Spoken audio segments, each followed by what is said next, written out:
The goddamn Rob Black Show. How's everybody doing? I got the fucking intro still on that goddamn intro music on the blog talk. Now it's over. Caught the tail end of that motherfucker. You know what? I gotta tell fucking Byron to put like something new on. I don't know, but it's Rob Black. So, well, it's the Rob Black Show. Afternoon with Rob Black. We don't really have a name. It's just called the Rob Black Show. The nighttime show has the fucking name. The nighttime show has the, you know, the fucking late night with Rob Black. But whatever it is, this is the Rob Black Show. I'm your host, the charismatic, ever charming, super sexy, delicious, that some would call me delicious. One of my high school friends they would call me delicious. I'm just delicious. Hey, I'm fucking delicious. And I'll be here with you for the next 3 hours, bringing you some of the most entertaining things in the entire fucking world. I mean, in the world. Sometimes in outer space. And, I don't know. Let's get started.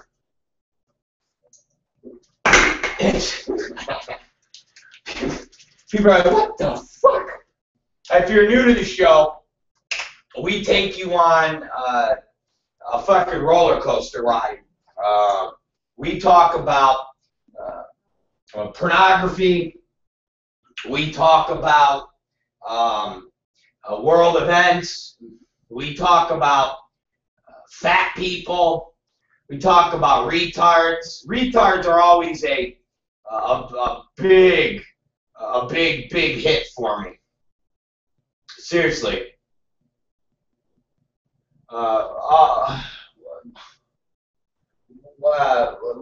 Fucking retards are always a big hit. Big hit, man. Big hit for me. Do one today. Big hit today of retards. I love them. I can't get any more exciting than retards. Seriously. Love them. Love retards. I love retards. I love cripples. I love all. I love all. People with deformities, afflictions. I can't get enough. Seriously, I can't get enough of people that are fucked up on a regular basis. So we cover those topics. We cover Sochi Olympics and the fact that I didn't even check my current events yet.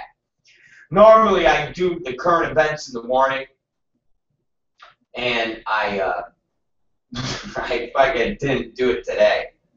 I didn't. I'm sorry, I didn't.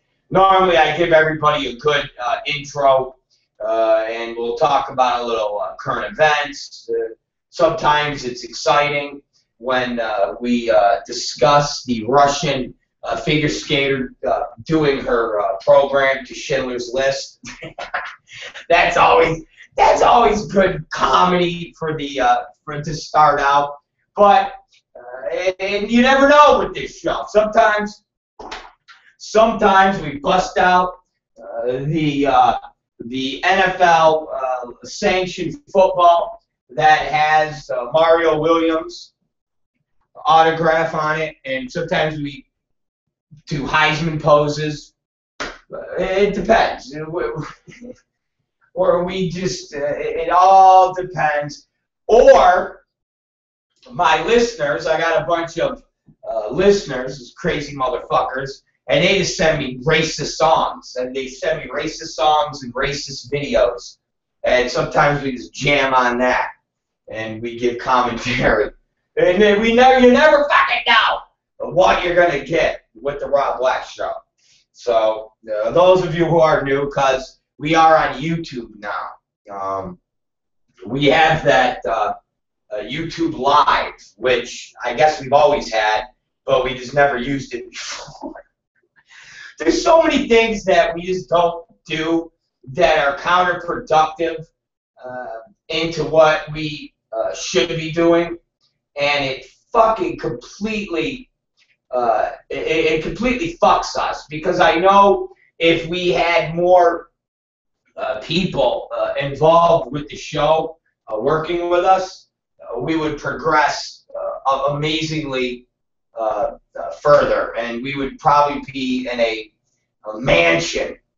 Seriously, we'd probably be in a mansion that would have 15 people working for us, and be on top of a hill in Texas, like that fucking Alex Jones retard. But we're not.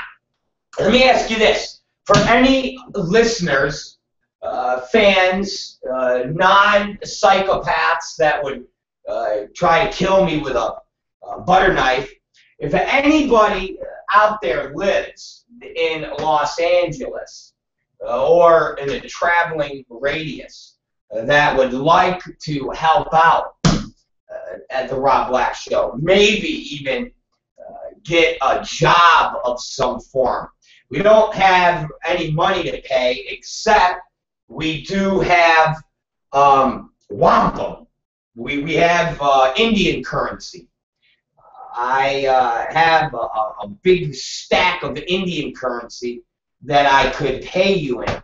But if there's anybody out there who would like to have a part-time job and work here at the Rob Black Show, email me, rzblack@yahoo.com.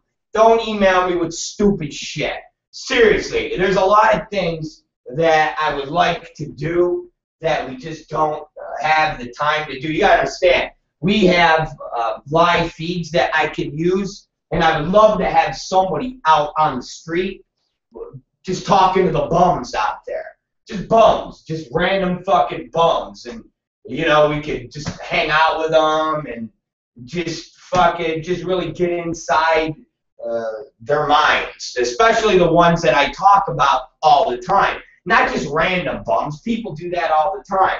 But I'm talking about the bums that hang out at 7-Eleven that I talk about probably 3 days a week. And I'm not going to have them dirty motherfuckers up here in the studio. This place is dirty enough. I don't need some fucking hepatitis, fucking syphilis-ridden, AIDS-dripping bum chilling. Now, if they were retarded, then we'd have a different story. But I don't want that. Now, if anybody's retarded out there, I will fucking give you a job that you couldn't even fathom how. I'll make you a guest host on this motherfucker if you're retarded. Not so retarded, like a friend of ours from high school's brother. This fucking kid was so retarded. We would go to the guy's house, not the I guess it would be the retard's house, but you can't really classify it as his house because he didn't fucking know it was his house. As far as he knew, it was like a fucking fun house of weird mirrors and shit that made him look all distorted. But our friend, Steve, his brother was a retard. And we would go to his house, because back when I was in high school, we didn't do the fun things that the kids do today, where they, they fuck girls in their assholes when they're in high school, or if you're on the lacrosse team, you rape bitches. I had a fucking know. We were lame in high school. Bishop Kearney High School in Rochester, New York. What we did would go to one of our friends' house and we played blackjack. Swear to God. We would play blackjack with all of our hard-earned money that we would make from the week, doing our various high school bullshit jobs, or if you had parents that had money, your tuition or money they would give you to go and buy a new school uniform, whatever the fuck it was. Or if you were someone like me and you worked sometimes, what the fuck did I do? Worked for my brother-in-law for like a summer on his construction company. It was horrible. Fuck it. I think he paid me like $3.50 an hour to be a fucking day laborer, lifting rocks and shit. And his fucking partner, this old Guinea motherfucker, would throw shit at me, throw fucking trowels at me, and what a horrible fucking job. Complete shit. But anyways, we would play blackjack, and it would literally result into almost fist fights every time. Because the way we would do it is one person would be the banker, and that's how you made your money. So that person, if he had a roll, so say he had like $150, he'd be the banker, so he'd bank. But you could ask for the bank at any time, and you'd have to play for it. So your boys, you know, you're the banker, bang, boom, boom, boom. And now you could say, how much is the bank? Bank says, $180. And you go, all right, let's do it. And then you play a hand for 180. And if you win, you get 180, and now you're the banker. If you lose your fucking 180, and then you're basically out of the blackjack game.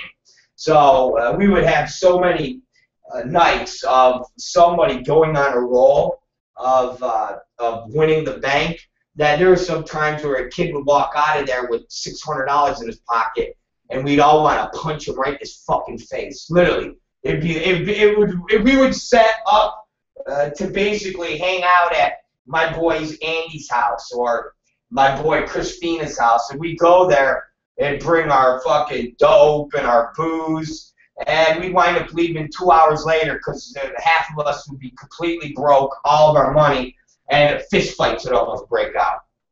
And we'd be like, fuck you, we're leaving. And then that would be it. That was the extent of the blackjack. So we would go to our friend Steve's house, and I'll never forget the one blackjack house that we would go to.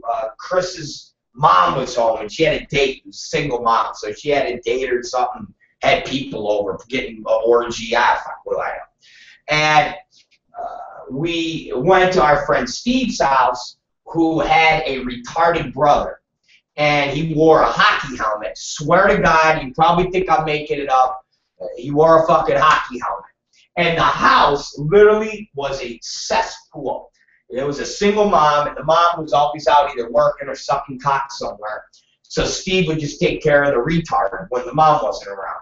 And it literally looked like a woman, a parent who wasn't there 90% of the time, and just a high school kid living there with a retard. And we would go there, and I'll never forget the first time we went, and we walk in the house, and I remember going there, and Andy and them were like, Rob, listen, Steve's brother's a retard. And I'm like, and they're like, well, don't bust balls. And I'm like, he's a fucking retard. I got respect for our friend's retard brother. And they're like, no, but he's like a real retard. And I go, what do you mean a real retard? I go, one of them cute little motherfucking mongoloids that are, and they're like, no, dude. He's like straight up hockey helmet wearing, like, and I'm like, get the fuck out of here. So we show up, and literally the retard is sitting in front of the TV watching one of them videos, one of them programs, or a VHS tape, whatever the fuck it was, of like scenic scenery and birds flying and birds chirping, and just straight up sitting there, just sitting there with, like, I mean, the best way I can describe it is just straight up this motherfucker like this, right here. No! No! No! And I said, get the fuck out of here. You're fucking with me. And Steve's like, hey, what's up, guys? So he makes a whole fucking blackjack area, and the entire fucking time you hear the retard brother. So now the little creature starts crawling around on the ground, looking for, like, going picking things up off the ground. And I can't fucking play. I can't fucking play. I'm literally just sitting there, and I'm like, what the fuck is going on? And the kids just play, and I'm like, this is very distracting. And Andy and our friend Chris and our other friend Joe, they're looking at me because they know I'm about to explode. And I finally go, Steve, what's your brother doing? And he goes, he's just, I don't know. And I'm like, you don't know? And I look, he's got like a little roach, a little cockroach, and he's eating bugs. I said, Steve, your brother's eating bugs. He goes, yeah, sometimes he eats bugs. And he goes, whatever the kid's name, he slaps the bug away from him. And the retard's like, nah! I said, get the fuck. He slaps the bug, the little retard jumps up onto where we're playing blackjack, and now starts jumping on fucking the brother, on Steve, like that, to the point where Steve's like holding him in his fucking arms, and I said, I gotta get out of here. I can't play fucking blackjack in this fucking house. Retard's eating bugs. Now he's playing in the fucking his lap, and he's like 18 years old wearing a shitty, smelly diaper. I said, I can't do this. I literally looked at Andy and I looked at Chris and I said, yo, man. I gave him the, I'm out. I'm fucking out. I'm outie. I'm gone. So I'm like looking at my pager. I'm like, oh shit, my girlfriend's fucking busting my balls. They're like, what do you mean? I go, Jennifer, man, she's hit me with fucking 911s. Back in our day, we had fucking pagers, ladies and gentlemen. That's how old your fucking host is here. I had one of them fluorescent, fuck that black pager shit. I had to be fucking edgy. So I had like a fluorescent green fucking pager. And everybody knew back then that the code that your girlfriend would send you that meant, hey, motherfucker, I need to talk to you, was the phone number, then 91111111111. 911111111. That was the universal code. So I'm like, oh man, Jennifer's hit me with a 9111111. And Andy's totally looking at me, and I'm kicking Andy under the table because Andy came with me. Me and Andy always rode. We rode. We did everything together. So I'm like, and he goes, oh man, Jennifer. And I'm like, yo, man. I go, I'm going to have to go out to the car and call her. Why did I have to go out to the car? Because back then, ladies and gentlemen, the cell phones were mounted into the fucking car, ladies and gentlemen. You literally had cell phones that had a box this big that was in the trunk, okay? And it was fucking mounted. And then the phone would be mounted right in the middle of your floorboard. And you fucking use the phone like this. Now, that was one style. Or if you were super high-tech, you had what was called a phone in a bag. And it looked like it was in a briefcase. And you put it over your shoulder, and you used the phone like that. The Motorola brick phones came later. All right? So I had to go to the car, and of course, I fucking bullshitted. So I come back, and I said, yo, man, Jennifer's losing her mind. I said, Andy, we got to go.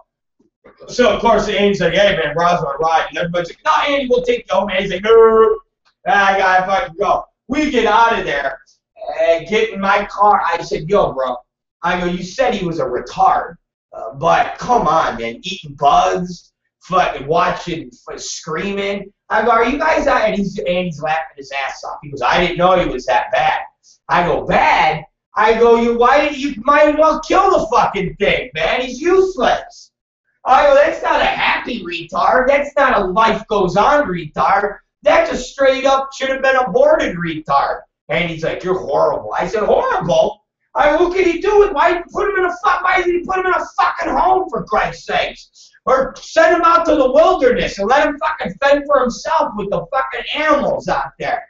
What the fuck's gonna happen to that fucking kid? Jesus Christ. But I'd fucking light the house on fire with the fucking kid in it. He'd think it was a fucking, just a hot day at the fucking, at the ocean or something. On, Andy goes, you're horrible. I said, listen to me. Are you listening to me? If my mother got divorced from my dad and my brother Dominic, and everybody back then knew my brother, some people out in the TV land know my brother. I said, if my brother was a fucking retard like that, all right, I swear to God, the first day my mother left me home alone and that retard was acting like that, as soon as she walked in the door, I'd walk over to her, come here, Mom, boom, I'd punch her right in her fucking face. I say, don't you ever leave me with Dominic the retard again. Don't ever do it. Don't do it. Don't do it. So we fucking got in the car, we fucking drove away. That was it. I think we went to Perkins. We had Perkins back on the East Coast. It's like Denny's. Fucking Perkins. We fucking ate breakfast. Andy back then weighed like 350 pounds. Called him Buddha. Motherfucker eating 8 trillion stacks of pancakes. And he was always sitting on his balls. He always sitting on his balls. So he would sit down and go, oh shit. Sat on my balls. And as he would tell me, he hadn't had a solid bowel movement since he was 6. Literally, he would call it pulp. And he would have to take Imodium AD all the time because he would just have runny diarrhea shits. Amazing, amazing. So that was retards. That was runny shits, and that was Rochester. And that's what we did. That is what we did. We played blackjack, talked on cell phones that were mounted into the fucking floorboards of our cars, and played with little fucking fluorescent pagers, which were classic. You want to hear? Okay, you want to hear a story I'm not proud of? I am kind of proud of it. Well, mildly proud of it. Okay, here's a story, and you guys, this is no bullshit. This is one of those. Remember, anything I tell you is a no bullshit story. It's a no bullshit. You know how Bill O'Reilly has a no spin zone? We have a no bullshit zone. That's what we do here. My high school graduation. My high school graduation. Everybody would have a graduation party. So what it amounted to was on a specific day, and again, we're going back 23 years ago. So our era back then isn't like what you guys know today. When I talk like this, Katie Summers has no clue as to the extent of what it was like back then. Last night she was playing me music that I remember when I was making XPW music videos, and she was a freshman. She was in 9th grade. It's like, I remember this song. I just put my headphones on and wear my goth gear and, you know, just sit in the corner in school at gym class. And I'm like, I'm running for fucking mayor, and you're in high school. So everybody would have these graduation parties, and basically it was just a drink and hangout fest where everybody would just go to the houses. So it might be a Friday, and 3 people might be having a graduation party, which amounted to fucking the kids' parents leaving, and everybody basically going over there and getting fucking loaded and getting fucking hammered. Now, we had what amounted to 2 graduation parties. And one graduation party was at my house, which amounted to about 3 hours until we got thrown out, and I'll tell you how. And then our second graduation party was a graduation party / just fucking party because we wanted to party, and then we decided it's a graduation party where we actually played our band, our fucking band, which was Wicked Jester at the time, played. And we only knew 4 songs, and we played the same 4 songs for about 3.5 fucking hours. Literally, it was fucking amazing. And then probably another hour consisted of just a free flow jam, like we were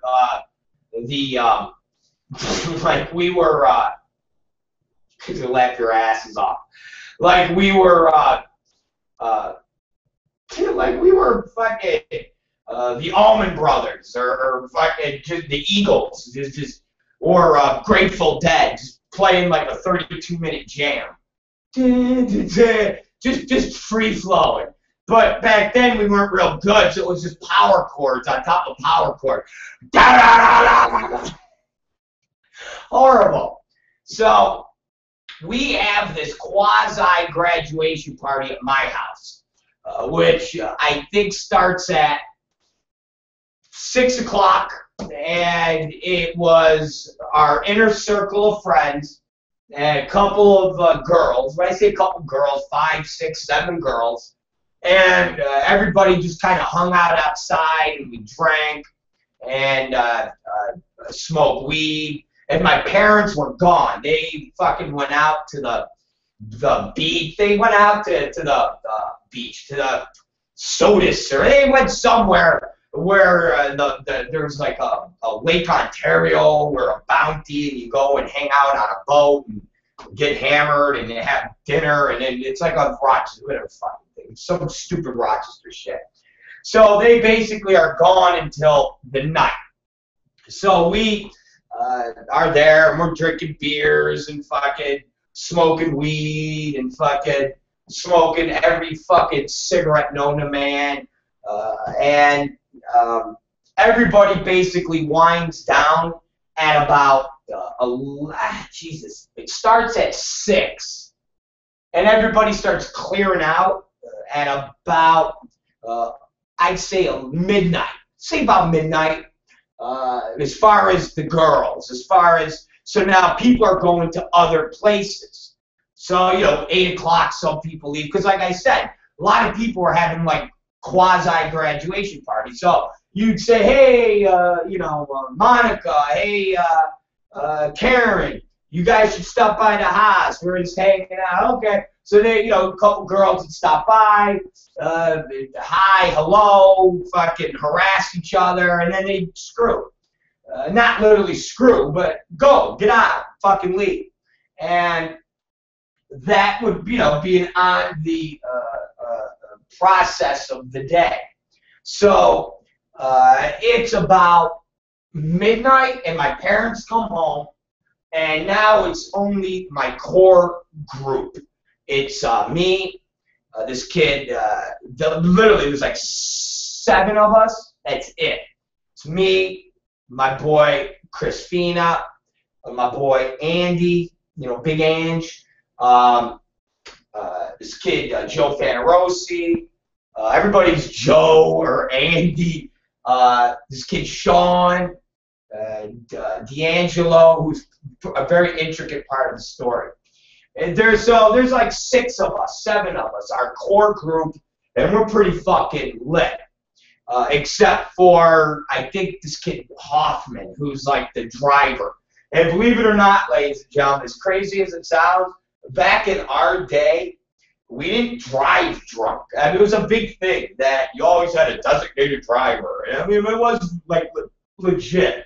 So we are all playing blackjack, and we're playing fucking cards now. Now it's the end of the night. My parents come home, and my mom's like, "Hey guys, everybody have a good time?" Yeah, sure, Mom. Fuck off. Go, you and Dad go upstairs. Fuck, leave us alone. Because now, like, half of us are annoyed because we're playing blackjack and we're fucking losing, fucking smoking. And my boy Chris Fina was the funniest. His cousin, John Fina, was, I think that was his name, John, was the offensive lineman for the Buffalo Bills. And we had, like, literally, that was his mom's sister's son. And we would go to games, and he had juice. It was like a big deal. And Chris was hilarious because Chris would fucking skinny, tall kid, and he'd fuck with a cigarette in his mouth, and he'd be playing cards. And he actually hung out with me a lot. I took him to Florida because my parents had a house, some property there. So on summer break, I would take him out there with me, and we'd fucking hang out and get high as fuck and drive around my dad's golf cart all around the fucking beach and shit, crash into stuff. And my dad would get calls from neighbors that his golf cart was running people's shit over at night. So Fina's fucking, and he's always winning at the cards, and he had these long fingers. We called them froggy fingers because he would fucking grab the money. So he'd fucking bust you out in blackjack and then go and grab all the money. You fucking, I'm gonna break your fucking fingers, you froggy motherfucker. And so we're sitting there, we're all losing. Chris is banging us out, and I'm actually doing pretty good. And it's really coming down to me and Chris. And now our friend Sean D'Angelo is to the left of us. And he busts out, and he's bitching and moaning because he wants to keep playing. I want to keep playing. I want to keep playing, but he's got no money. And so I look at him, and I say, listen to me, you motherfucker. I said, I'll give you all the money that I got in this fucking pocket right here so you can keep playing, but I got to shove it up your ass. Very gay, I know. But it was more of a, I'm going to shove this up your ass. Like, not like literally I want to fucking sexually shove it up your ass. It was like, I'll give you all this money to keep playing, but you got to retrieve it from your ass. You know what he says to me? Fine. That's all he had to say, and simultaneously, well, there's 7 of us go, what? Fine, do it. I'll do it. I get to keep whatever you shove up my ass. And I go, are you fucking serious? So, of course, my boy Chris Field is like, let's go! Let's go! Ladies and gentlemen, my parents come home, and they go upstairs to bed. And now, I take out the wad of money, and it's a stack of fucking ones. Stacks. Just stacks of fucking ones. Stacks. So I count it up, and it's exactly $40 in ones. $40 in ones. Think about $40 in ones. So I go, $40 in ones. You're going to have us shove this up your ass. $40. And he goes, yeah. And I get to keep it, right? And we're like, yeah, you get to keep it. So now, literally, everybody in this circle, my boy Andy that you heard on the phone, and we called Andy the other night, and he even brought it up about the $40 in ones. When I said Sean D'Angelo. Now, ladies and gentlemen, let me tell you, this kid, Sean D'Angelo, right now is a huge union delegate in Rochester, New York, where he travels all over the fucking world as a union boss. That's how important this kid is in his position at work. And 23 years ago, he's having money shoved up his asshole. So we now are ready, and now I'm bewildered at how am I going to put this together. And he goes, all right, so how do you guys want to do this? And now everybody's looking at me like, all right, Robbie, what do we do? You're the porn guy. And I go, okay. And we're so high and fucked up at this point that anytime we're speaking, laughter's coming out of our fucking voices. Like, it's just like, I'm like, ah! And I go, okay. I go, first off, I'm not doing anything barehanded. So I go, let me look in the pantry. So now everybody's like taking their jackets off because it's like surgery we're going to do. And you see Sean, and he's got sweatpants on. And he's just like, what are you guys going to do? And I'm like, well, we're going to have to shove this money up your ass. So I go in my parents' pantry, and I'm looking through all the cleaning products. I go, fuck, man. I go, and Andy said, what are you doing? I go, I know my parents got rubber gloves for when my mom's cleaning the oven with the cleaning shit. I go, even dish gloves. So I go, there's no fucking dish gloves. And I go, fuck. I go, I ain't fucking shoving money up your ass without anything on my hands. And I go, God damn it. I go, oh, I got it. So I open up my parents' snack drawer they had where they put the crackers and bread, and I pull out a big thing of Wonder Bread. And everybody's like, what the fuck are you doing? I go, I'm always thinking, motherfuckers. So I take out the bag of Wonder Bread, and I empty all the bread, and now I put the fucking sandwich bag over my hand. And now I got a fucking makeshift rubber glove. And Andy's like, genius! Genius! He's like, genius! And ladies and gentlemen, let me show you this. This is Andy, the fat kid in the middle. That's Andy. All right? That's Andy, the fat kid in the middle, right here. All right, and he's like, genius, genius.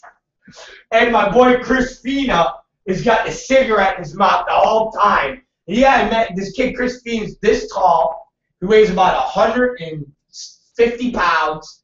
Is skinny, Watt looking as they come, with that short, almost like a Jew afro, but it's Italian afro-y cut hair, kind of a quasi little mustache, and a cigarette in his mouth like this. And he's like, I can't believe we're doing this. So I get the fucking sandwich bag, and now I get the money, and I'm rolling the fucking 40s up. I'm rolling the fucking 40s up. And I got the 40s, and I go, here. And now Sean goes, fuck you, that you can roll it tighter. And I'm like, what do you mean I can roll it tighter? He goes, fuck you, it ain't tight enough. He goes, that thing's as big as a fist. It's like this. And I'm like, Jesus Christ. I go, dude, you're shoving money up your ass. I go, what? He goes, dude, you're going to make it smaller. And I said, oh, okay, so now I'm fucking tightening it down even fucking more. Now I got this fucking 41s tightened down. And I'm like, okay, he goes, no lube? And I go, lube? I go, what are you, a fucking girl, lube?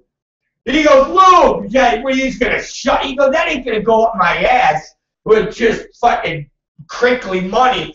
And fucking Fina's like, definitely need lube. I go, look, there's no lube here. I got no lube. And I go, oh, shit. Hold on a second. I go, I definitely know what will work. So now I go into the bottom bathroom, and my mom would keep Vaseline, fucking a big tub of Vaseline, because when she, maybe when she got fucked in the ass, I don't know, but when she would do all the gardening and stuff like that, her hands would get all chafed and whatever. So she would use it to moisten her fucking hands. And I got to imagine she wasn't using it to fuck her ass if it was down in like the pantry area. I mean, we had a huge house, so I would think her ass fuck lube would be upstairs. So I go and I grab the big old tub of Vaseline intensive care. And I go, Vaseline! And everybody's like, perfect. And my boy Fina, like I said, you guys, he literally is like the director of everything. He's like, yeah, perfect. With the cigarette in his mouth. Perfect. So now I get the money and I dip it in the vat like it's a fucking chocolate bar, dipping it in fucking peanut butter or honey. Like that. So now, and Andy always tells the story hilarious because they're all 6 feet away, all standing there. I got the fucking sandwich bag on my arm with a wad of $40 bills. I dip it in the Vaseline, and now I'm like, I'm ready. And I did, and Andy goes, I'll never forget the image of you, just high as fuck, drunk off your ass, with $40 in ones, with a glob of Vaseline just at the tip, going, I'm ready. So now I walk over, and I got the thing, and Sean looks at it and goes, all right, that'll work. So now he goes, so how do you guys want to do this? Now, my parents had this island, as you would say, and it was in the middle of their kitchen. And the island consisted of bar stools where you could sit at this nook, and it's seat 5. It was huge. My parents' house in Rochester, New York was like 5,000 square feet. And back then, you know, you live here, 5,000 square feet's nothing. In Rochester, New York, back in the 80s, a 5,000 square foot house with a basement furnished and 2 acres of land was enormous. So we're in this middle of my parents' kitchen, hardwood floors, and their island has got this Mackenzie Childs tiling, and then they got indoor grill that was in the island. So literally, it was like a grill, 2 grills that were inside. They're called Jenairs. You could cook, straight up cook, full-on meals. It's like a fucking grill, fire and shit, with fans, fucking very elaborate. And then above it, my mom had hooks where she hung all of her cookware, pots and pans and stuff like that. So we're there at the counter. So Sean's like, so should I bend over like this? And I'm like, I don't know, man. We don't. It's not working. And so he doesn't have his pants down yet. He's still got his sweats in his hand. He's like this. He's like, this is so gay, guys. And I go, gay? I go, I'm the one guy to shove this up your ass. I go, but first off, we're doing a joke. And Andy goes, secondly, you do have a sandwich bag on your hand, so you're not really going to touch the asshole with bare skin. I'm like, exactly, Ange, thank you. I go, it's not gay. And of course, my boy Christine's like, so gay, man. It's so gay. And he takes his right and goes, but it's funny. I go, definitely funny. So we come up with the fact that Sean is now going to put his leg on the countertop, bend over, and spread his ass apart. That's what we come up with. So Sean puts his leg up on the counter,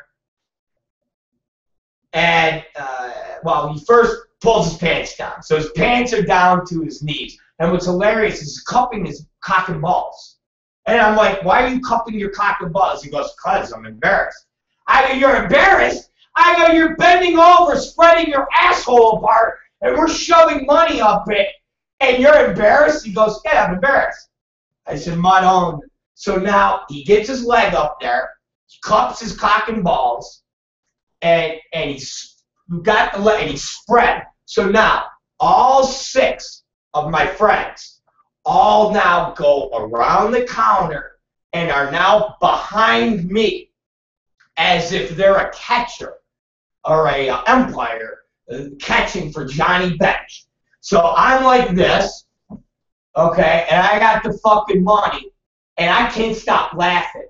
And Sean, he's poised, and he keeps putting his leg down, going, come on, guys, this ain't that funny. And I'm like, it's not that funny. I know your ass is spread, and we're all going to shove money up it.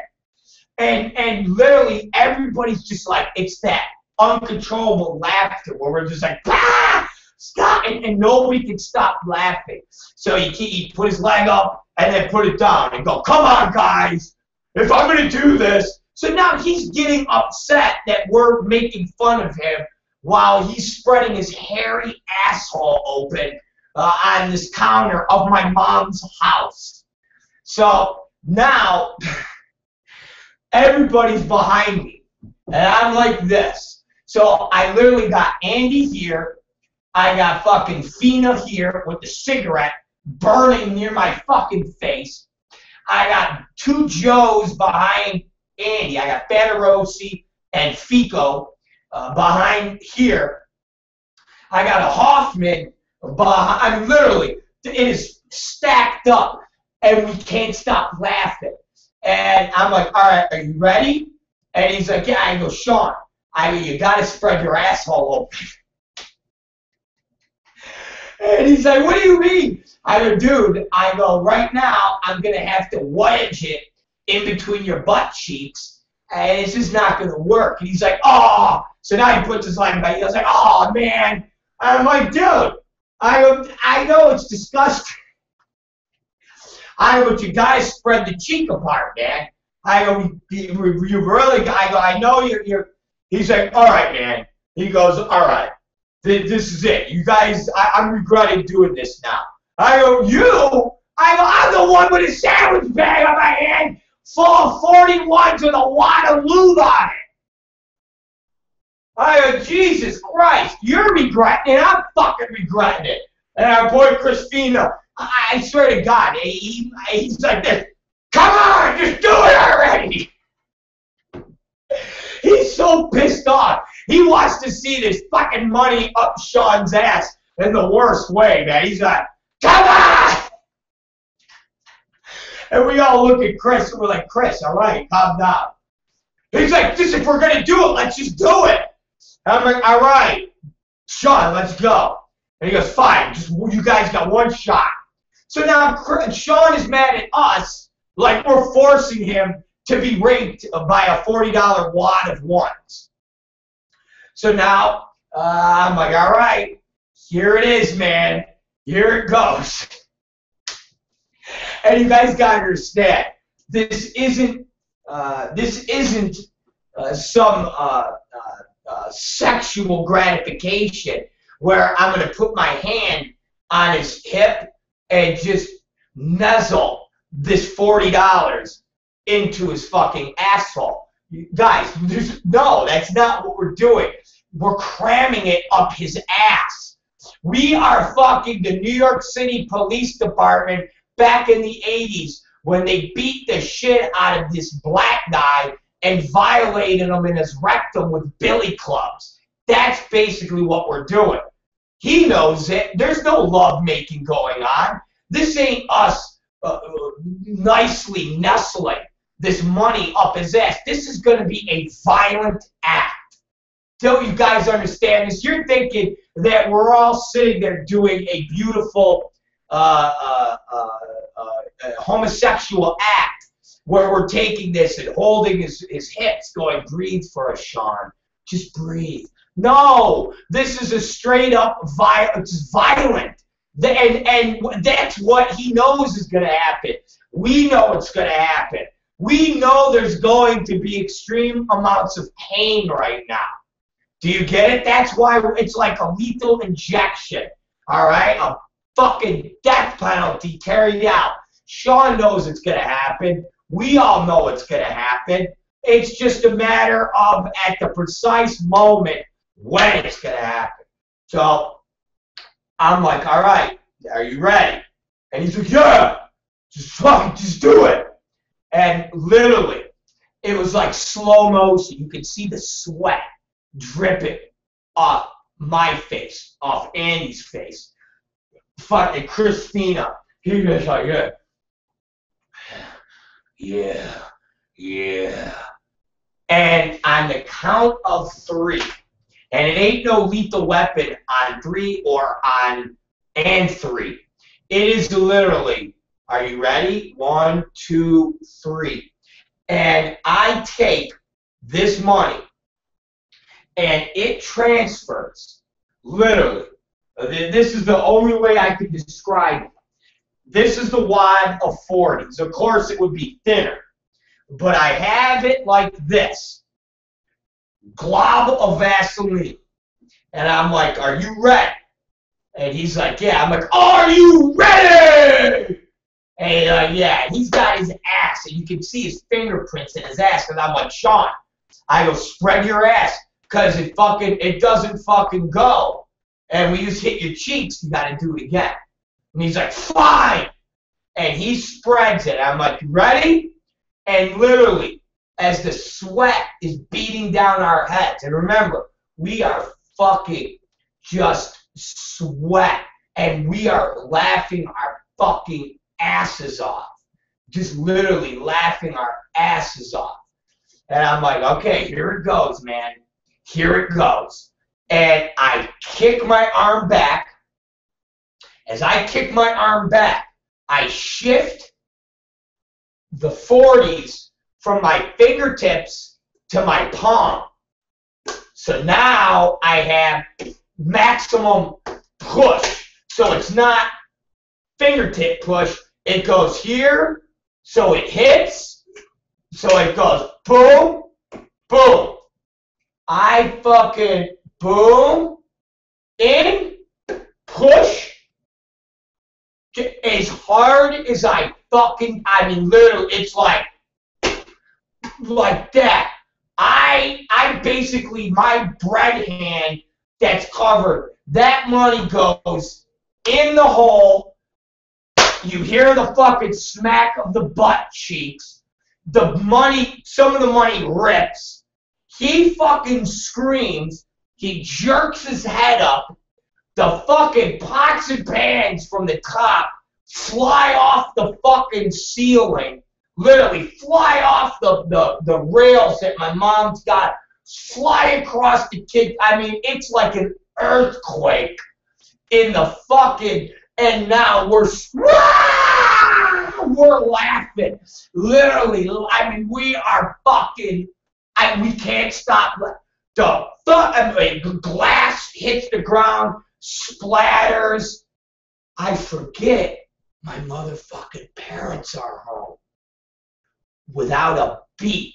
Sean's got his pants down to his ankles.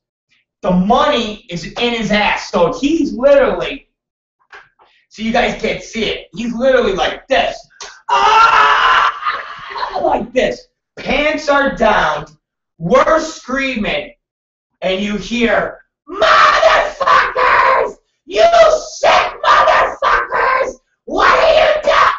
My mom is standing in the hallway watching Sean D'Angelo jumping up and down with a bloody wad of $40 in his asshole with bloody Vaseline dripping on the floor.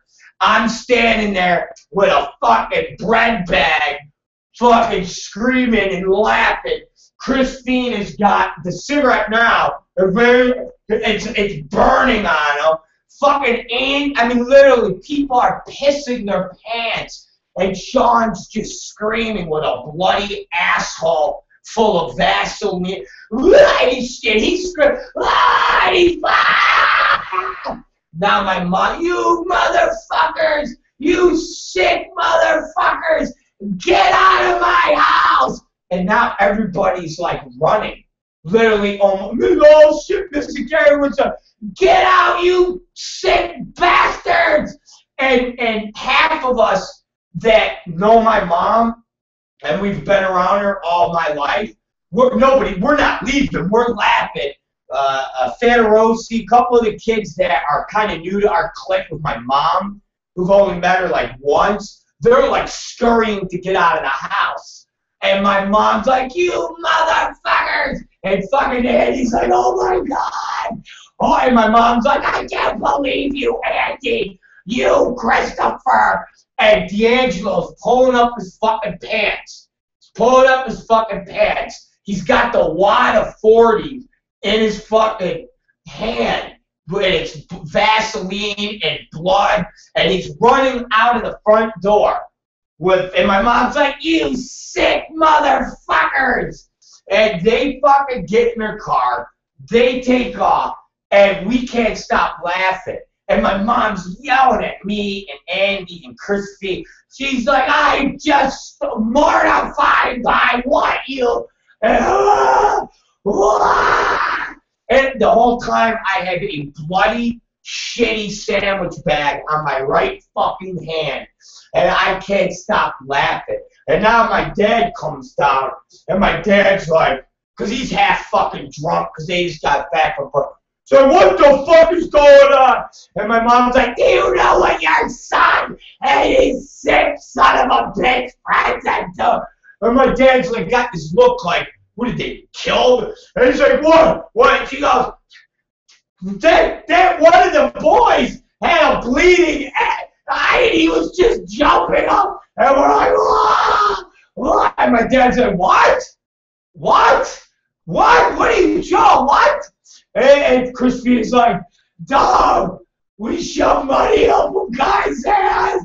And my dad goes, oh, what's wrong? Just without a beat, he goes, what's wrong with you guys? I'm going back to bed. And my dad literally, and my mom follows him. Dominic, you got to say something to your son. What is wrong with? And you literally hear my dad climbing back upstairs and my mom chasing my dad, screaming at him, going, what is wrong with your son and his friends? It's because of you and that goddamn porno that he feels it's all right to shove things up people's asses. And we hear my mom screaming, and we literally can't, I mean, we literally are just dying on the fucking floor. We can't stop, cannot stop. And I mean, literally can't stop. We finally get ourselves composed, and I pull the fucking sandwich bag off my hand, and I'm like, guys, and now I'm trying to put it on Andy and Chris, like, get it away! So we fucking throw it away. Literally, Chris had to like go check, like wash off his pants because he pissed himself. We fucking are like, all right. We're like out of breath now. Literally laughing hysterically for fucking 25 minutes. Okay? We get a call. From fucking Federosi and fucking Fico on my line. So now my phone rings because I had a private line. That's what you did back then. There was no call waiting. It was like you had to have your own phone line because your parents would try to call the house and you were on the phone with your girlfriend and it would just be busy for 4 fucking hours. So I had my own phone line, so it rings. And I'm like, hello? And now I hear laughter on the other end. And I'm like, what? And they're like, dude, we dropped Sean off at his house. He got up from the back seat, started walking up to the door, and his sweatpants on the back was nothing but a giant glob of blood and Vaseline stains. And he was walking like this. Started the fucking laughter again. I'm like, oh my God! Wah! And I literally fell on the ground. I'm telling it. The laughter starts again. Within a minute, my mom comes down and goes, if you guys are not going to stop, you're going to have to leave. And we packed our shit up and headed over to Perkins. Had ourselves a fucking meal. I think got high again. And got back to the house at 3:30 and went to bed. Ladies and gentlemen, that is what we used to do in Rochester, New York at graduation parties. That is the life of Rob Black. That is the life of Rochester, New York. And now you wonder why I became the pornographer that I am. Horrible, I know. It's the ROB BLACK Show, you guys. We're going to take a break. And we'll be back in about, oh God, let's see, maybe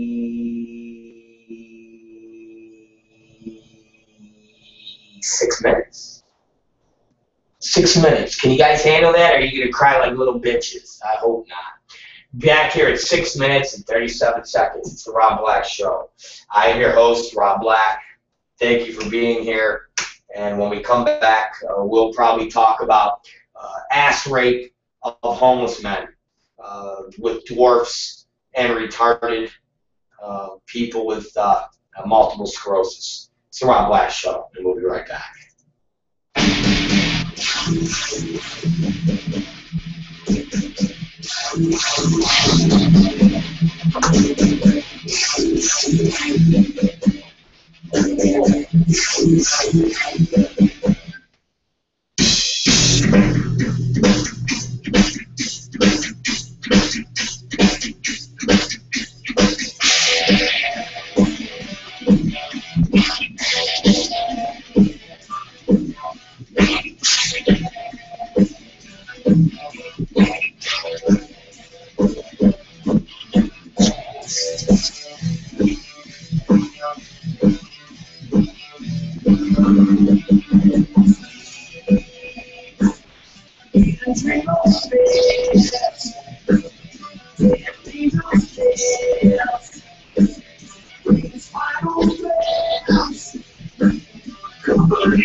The crying weeping, shedding strife. You're after your life after life.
Waiting for. I'm Black here. We're back. It's exactly 1:09 p.m. and we are live on the Rob Black Show on the Rob Black Network. Fuck it, guys. It's beautiful out. Literally, if you're not from Southern California, Los Angeles, you are missing out. If you're on the East Coast, I feel sorry for you because It's beautiful out here. I mean, it is literally, it must be high 80s, literally high 80s, and it's gorgeous. These are those days where I wish I had the old Extreme Associate money, and I could just be sitting outside and doing nothing right now. And I have not a care in the world, and just watching, I don't even know. I mean, it's that gorgeous out. It's that fucking gorgeous out. I mean, it is literally, it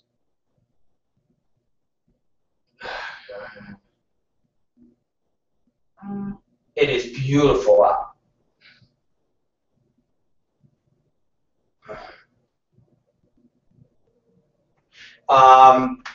Leave out, I'm talking to my beautiful girlfriend, Catherine, right now. This hot motherfucker, she's gorgeous. She said it's only 80 out. Catherine, if I'm not going to email you, because take out the thing about the 372. Take that out. Well, there's no even need to say that. That's moot. So just take that part out and say, we talked last week about my car being towed. And now the apartment manager, Courtney Villasenora, accused my boyfriend because of her out. I am going down, and I'm informing them that on the 1st, when I pay my rent on the 1st, I'll be paying blah, blah, blah, blah, instead of that. That extra $220 is what I paid for the car. So just take that 372 statement out of there. There's no even reason for that. That she don't care. Just you could, instead of using that, throw in about unfair and unjust. And if you want, I can email you that picture of the car of that person who parked in our spot that other time. And you could show, and you could say, here's an example of somebody that was parked in my space at about 8 o'clock at night, and if it was up to this lady, she would have had me call a tow truck to tow these poor people's car. I don't do that. Not on a night. Do something like that. That might be really cool too. So let me send this to you, honey. This is me and my girlfriend communicating, everybody. You can bear with me, because if I text or if I email, you're going to hear, I'm not going to be paying attention, and it's going to be weird. So instead, you can be part of this thing. And this is all part of, you guys, if you were with me before, on our old show, the other time, maybe 2 weeks ago, we were talking about a car that we got towed away. And this lady at the apartment that Katie lives at, Courtney Villasenar. She's a cunt. And she's the manager there, and she's a dirty cunt. Her last name is Villasenor.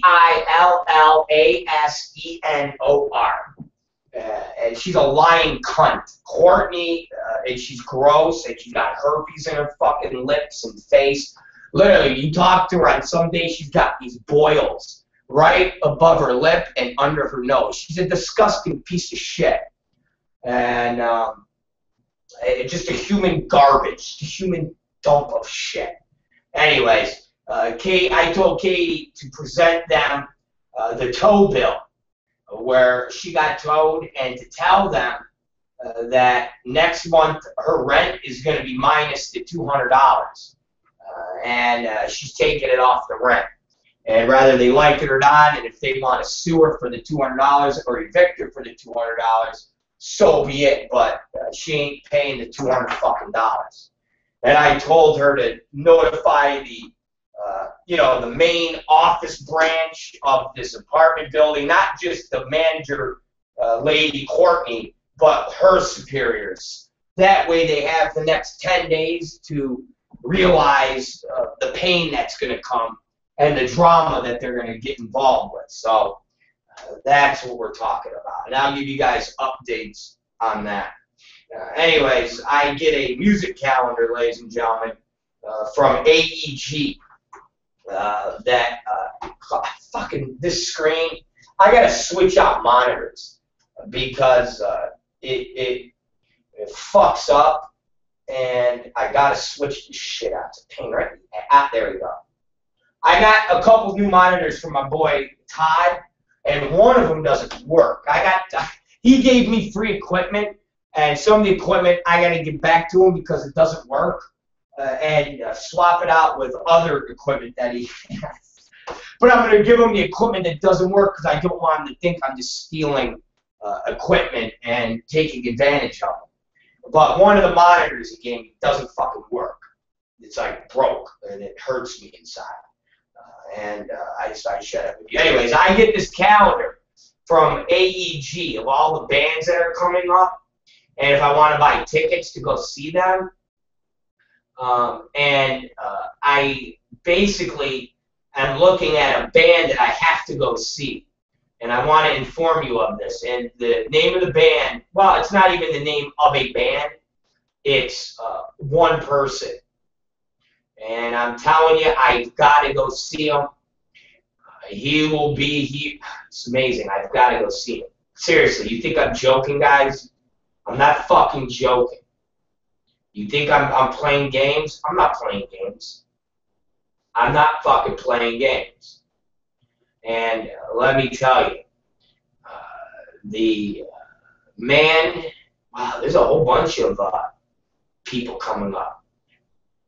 Wow, January, February, March, April. April, I'm going to go to see. I'm going to go see Bill Maher on April. I mean, it's a far ways away, and Artie Lang will be here on April too. April 19th will be Artie Lang at Club Nokia, and then Bill Maher is going to be here on April 18th. I'm going to see fucking Bill Maher and Artie. What do you think of that? Catherine, we're going to those two concerts, you little fuckhead. All right, anyways, here is the band that we're going to go see. And I'm going to tell you right now, and he's actually, again, he's not a band, he's just one person. It's a world tour, 2014. He's going to be appearing at the Nokia Theater September 19th. Man, it's far. Man, that's far. Why do they got this shit so far away? It gets my cock hard, and then I gotta wait this long. Anyways, the man's name is Yanni. Alright, do you guys know who Yanni is? Do you know who fucking Yanni is? Seriously, do you guys know who fucking Yanni is? Do you know who fucking Yanni is? I'm not going to keep telling you who Yanni is, but he's a legendary composer, and it's iconic. I don't know how else to describe the music that he plays. If Patrick's listening right now, maybe Patrick could send me a Yanni clip, and I can play Yanni for you all. But Yanni is a brilliant performer.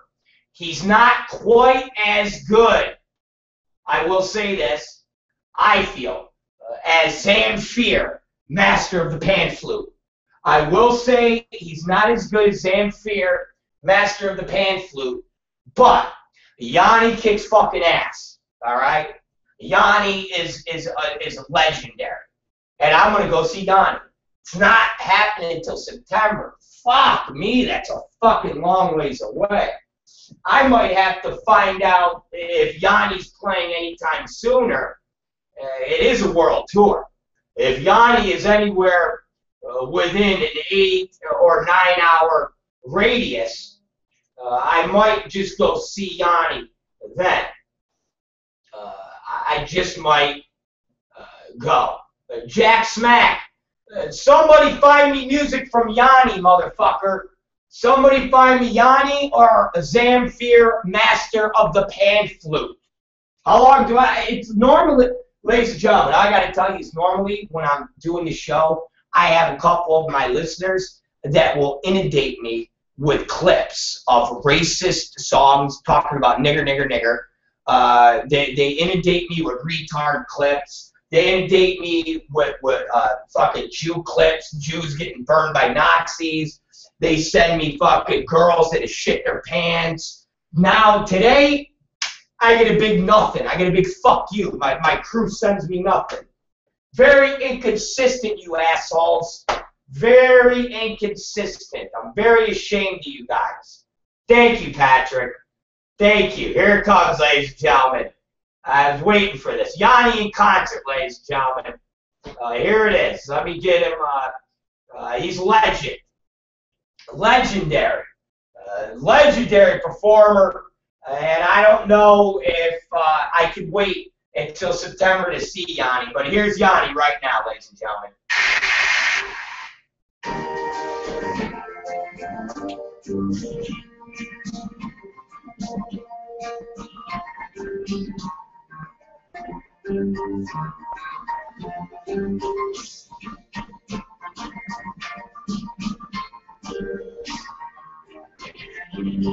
Fuck yeah, man!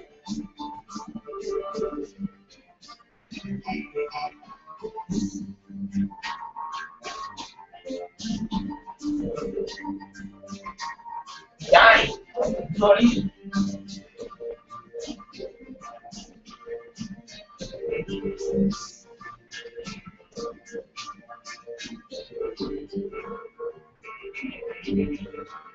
Me, that's long fucking hair, this badass mustache, man.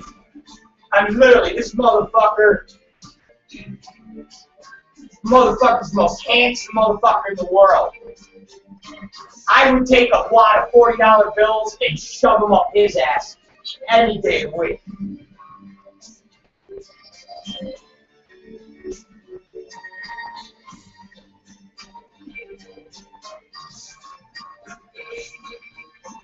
He writes all this himself. It's not.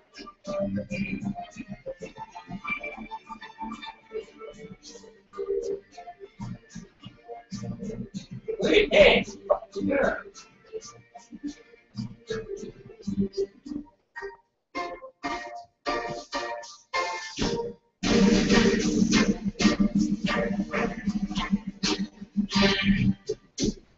Oh shit! Drum solo! Yeah, look at Yanni. Yanni's like getting into it. He's like off the piano and Yanni's doing this.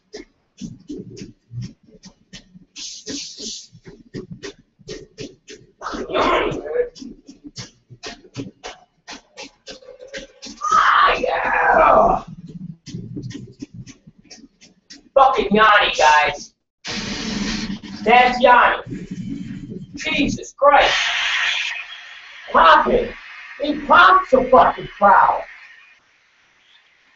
There must be fucking 75,000 people here for Yanni. Now that's Yanni. Yeah, I know you guys like Yanni. Now, thank you, Jack Smack, to sent me Yanni. Sings kid songs from Kid Toucher. Come on, Jack Smack. Whoa, Patrick. No way, Patrick's telling me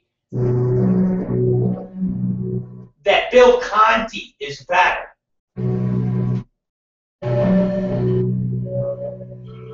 Nah, fuck Bill Conti. Give me Zamfir. Give me Zamfir. Now, ladies and gentlemen, I'm going to give you somebody that's way better. Hold on. Jack Smack's giving me Zamfir. Zamfir is way better. This is Zamfir, guys. Let me give you Zamfir. Hold on. Zamfir, I think, is probably... Here it is.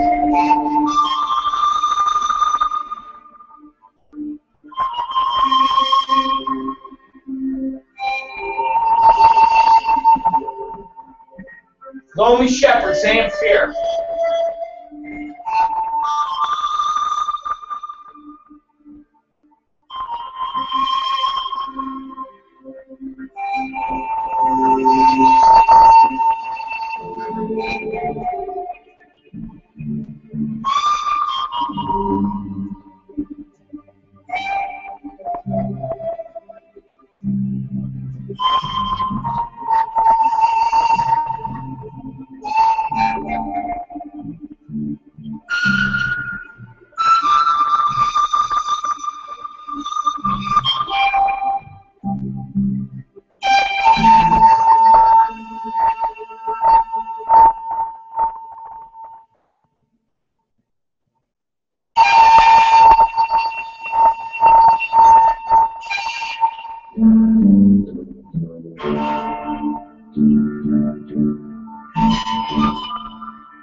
Master of the pan flute, baby, Sam Fear.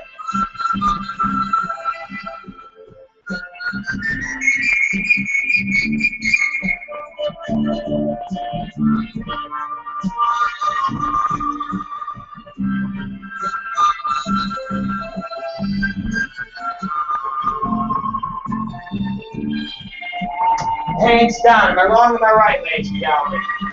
Who's better, Yanni or Zamfir, master of the fucking pan flute? Hands down, motherfucker, Zamfir. Thank you, ladies and gentlemen. That is Zamfir. Patrick, fuck Bill Conti. Fuck him where he breathes. He's a bitch. Zamfir is the best. Anyways. Listen to me, Katie. Katie goes, I don't think I could last that long at his concert listening to that. That would get annoying. Catherine, we're going to go see Yanni, master of the pan flute. Nobody's better than Zamfir. All right? Ain't a motherfucking person better than Zamfir. Fuck, man, I be jamming on Zamfir. Let's see. We talked last week about my car being towed and how the apartment manager according to search keep the book for cruising around. I'm going down to the office today and I want to inform you first that when I pay rent on the first, I would pay $2,005 instead of $2,000 because that extra $220 is what I had to pay for the car, and it should be taken off my rent. It's unfair that I had to pay for towing when the car was honestly in no one's way and it was after hours. Also, I have had a car parked in my spot the other day. I don't think any of it caused I didn't want to be rude and have their car towed. Parked next to it instead, and when I came back down, they were gone. No harm, no foul. Perfect, Catherine. You could even say, no harm, no foul, and if I would have called to have that person's car towed away, it would have caused them the same amount of heartache and aggravation as this lady, Courtney Villasaro, has caused me. Thank you for your time and cooperation and understanding this manner. Thank you very much, Katie, fucking Howard, blah, blah, blah, blah, blah. Perfect, Catherine. And throw that little thing at the end showing your compassion. You're a compassionate conservative, and go from there. Man, we're on a roll today, guys. We've got Zamfir, we got Yanni, we got YouTube, we got AdultFYI.com, we got the ROBBlackShow.com, we got fucking, what the fuck is this called? What's on my phone here? Blog Talk Radio, we got Katie Summers, we've got 82 degrees outside. It can't get any better than this! It can't get any better than this! Can you dig it? That's all I want to know. Can you dig it? It's the Rob Black Show. And we're going to take 1/10 of a break. Can I tell you 1/10 of a motherfucking break? 1/10 of a motherfucking break.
That's Weezer, you motherfuckers. It's the Rob Black Show. We're back.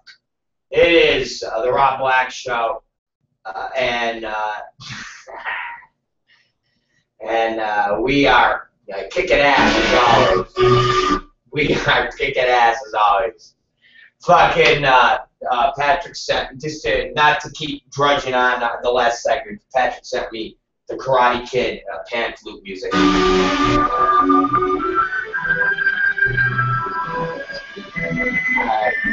Gotta admit, that was a great movie. Well, you know what's funny about that movie, Karate Kid? If you think about it, I remember seeing it, and the fact that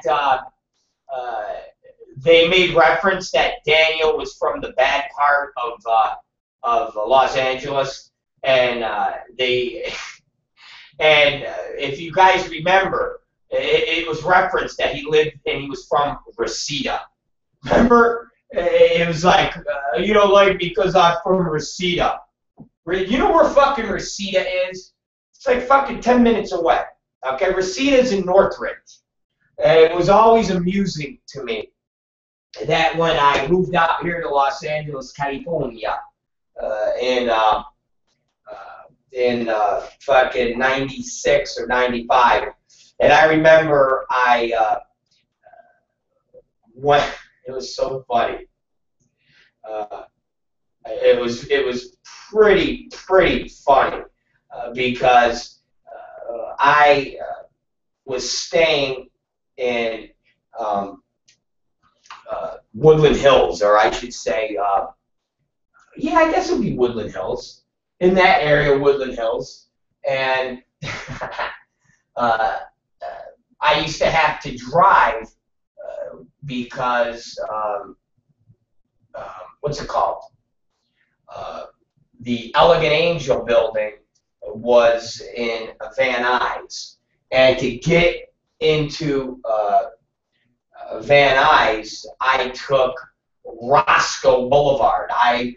Back then, again, I was not familiar with getting around California or Los Angeles or the Valley. And I remember the girl that I was with at the time, Trisha Devereaux, a.k.a. Trisha Stagliano, Karen Stagliano, she told me, she's like, just take Roscoe and drive it until you get to Van Nuys Boulevard. And then you take a right on Van Nuys Boulevard, or a left, or whatever. So what was funny was the first time I drove that route going to the office, I drove through the sign that said, "Welcome to Reseda." And I went, oh my God, it's Reseda, Karate Kid, yeah! So that was the hilarious Karate Kid Reseda Boulevard reference, and that was pretty funny.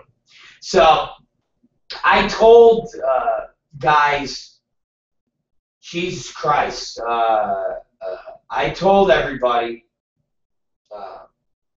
what was it around? Let's see. We basically told everybody about a story of a guy named Voltron that used to work for us, and he went by the name of Wanker Wang. And somebody, one of my listeners, hit me up and asked me about him. Asked if I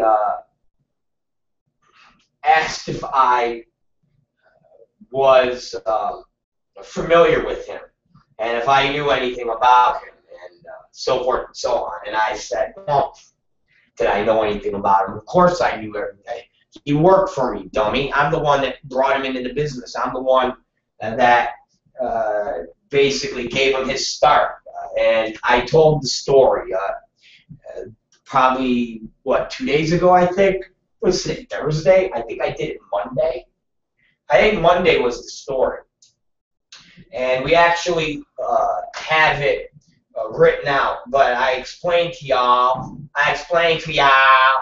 that the way we do the websites now and the way we do everything, a lot of that stuff is going in books, and it's going for pay sites and all sorts of things.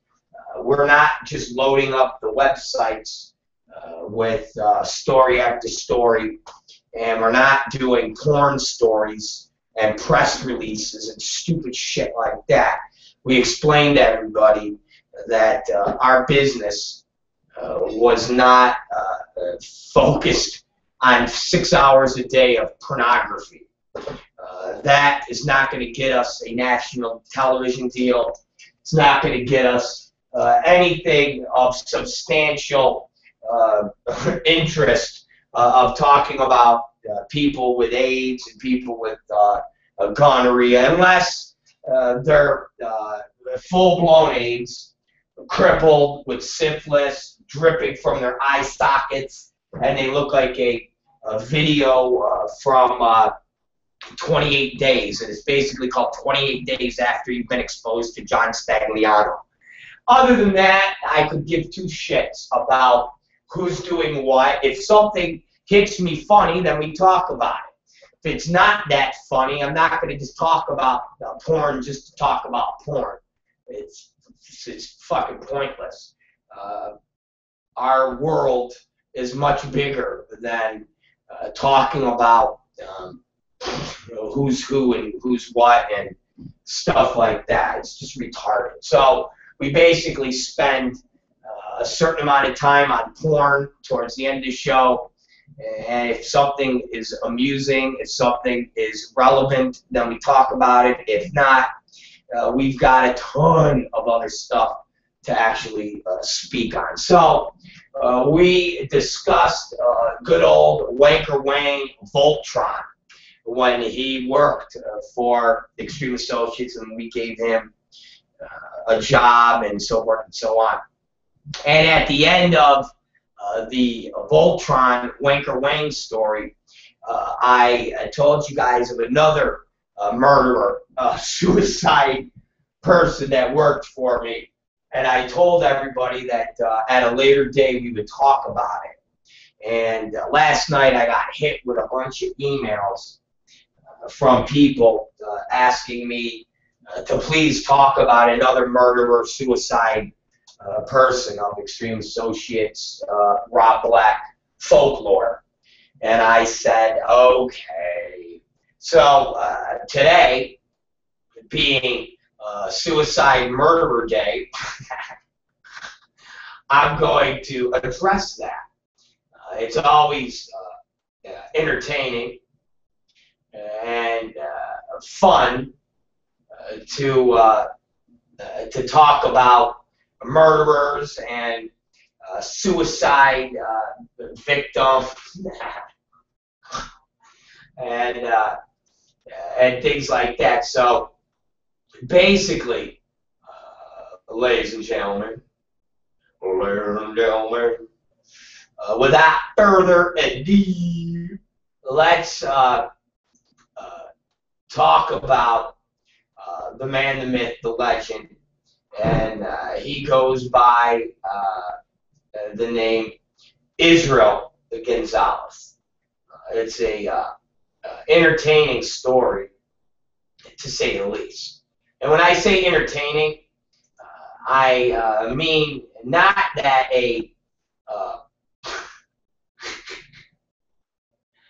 not with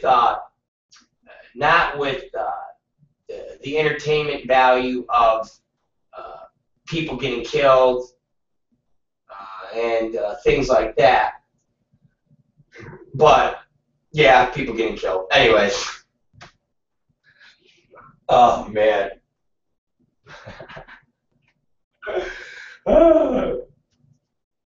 But let me explain. Back in the days of when porn was actually good, okay, and porn meant something, and you actually had to be talented.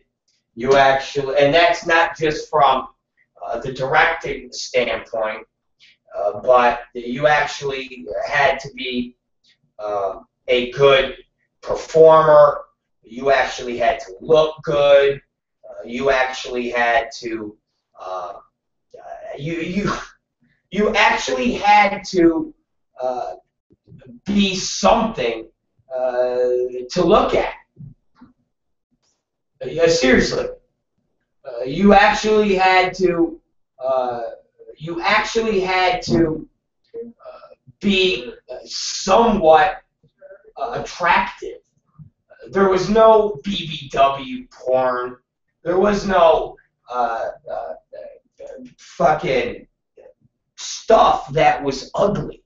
You know, when we had fat girls and things like that, we put them in movies called the Fat, the Bald, and the Ugly by Jim Lane, and we had old broads, and we called them you know, ripe and ready. There was no celebration of ugly pornography because you actually had to sell this stuff into video stores and to cable markets, and the climate and the consumer dictated exactly what was going on. It wasn't just throwing out product for the sake of throwing out product. The girls were not tatted from head to toe. They basically were the example of what a Playboy model was. And you don't sit here and tell me, well, things have changed. No, they haven't. That's why mainstream Hollywood, mainstream entertainment doesn't celebrate fat beasts and tattooed freaks and fucking 90-year-old women. Doesn't happen. Just doesn't fucking happen. And for every one actress that is the fat girl from what's it called? The wedding bridesmaids. That slob that was on Saturday Night Live a couple weeks ago that embarrassed just the. I mean, she was disgusting, and people even said, "Wow, that lady is unbelievably obese." For every one of those, there's hundreds of thousands of beautiful people, and we're not talking about having a waif-thin body or things like that. We're just talking about the average, so to speak, healthy-looking woman. And you don't fucking see wildebeests and tattooed freaks and ugly, disgusting, wretched humans in the mainstream world of entertainment. It just doesn't happen. Sorry. It's just not the way it goes. So things haven't changed. The porn business has changed because the people that run the porn business have no standards anymore. So they don't care. That it doesn't matter as far as they're concerned. And the way the game is played now, the people that make the money are the people that actually produce high-end, good-looking, quality pornography. Sorry. If you look at Wicked, the last time I checked, or you look at Vivid, the last time I checked, they're making their brunt end of their money, whether it's Vivid, on their old catalog, because they don't shoot anymore. And their old catalog consisted of fucking beautiful women. And Wicked, the brunt end of their product they produce now, you don't see them using scab girls and fucking wretched humans. They use really good-looking people. Why? Because that's what sells. Sorry, that's what sells. For every one scene they use some tatted freak in, they have 50 other scenes that look and feel like what mainstream America wants to look at. Sorry. So, back in the heyday when porn was exciting, when porn was real, when porn was pretty, when porn was something that you needed talent to do. People that were failed porn actors like John Stagliano, who couldn't get their dicks hard, who couldn't fucking make real movies, couldn't just pick up a fucking high-8 camera and walk around behind a girl's ass and go, oh, I'm making a movie now. So we were making movies back then. And we would shoot them on Beta SP, or we would shoot film, 16mm film, 35mm film. And back in the day, there was a kid named Israel Gonzalez. And Israel basically worked for many people.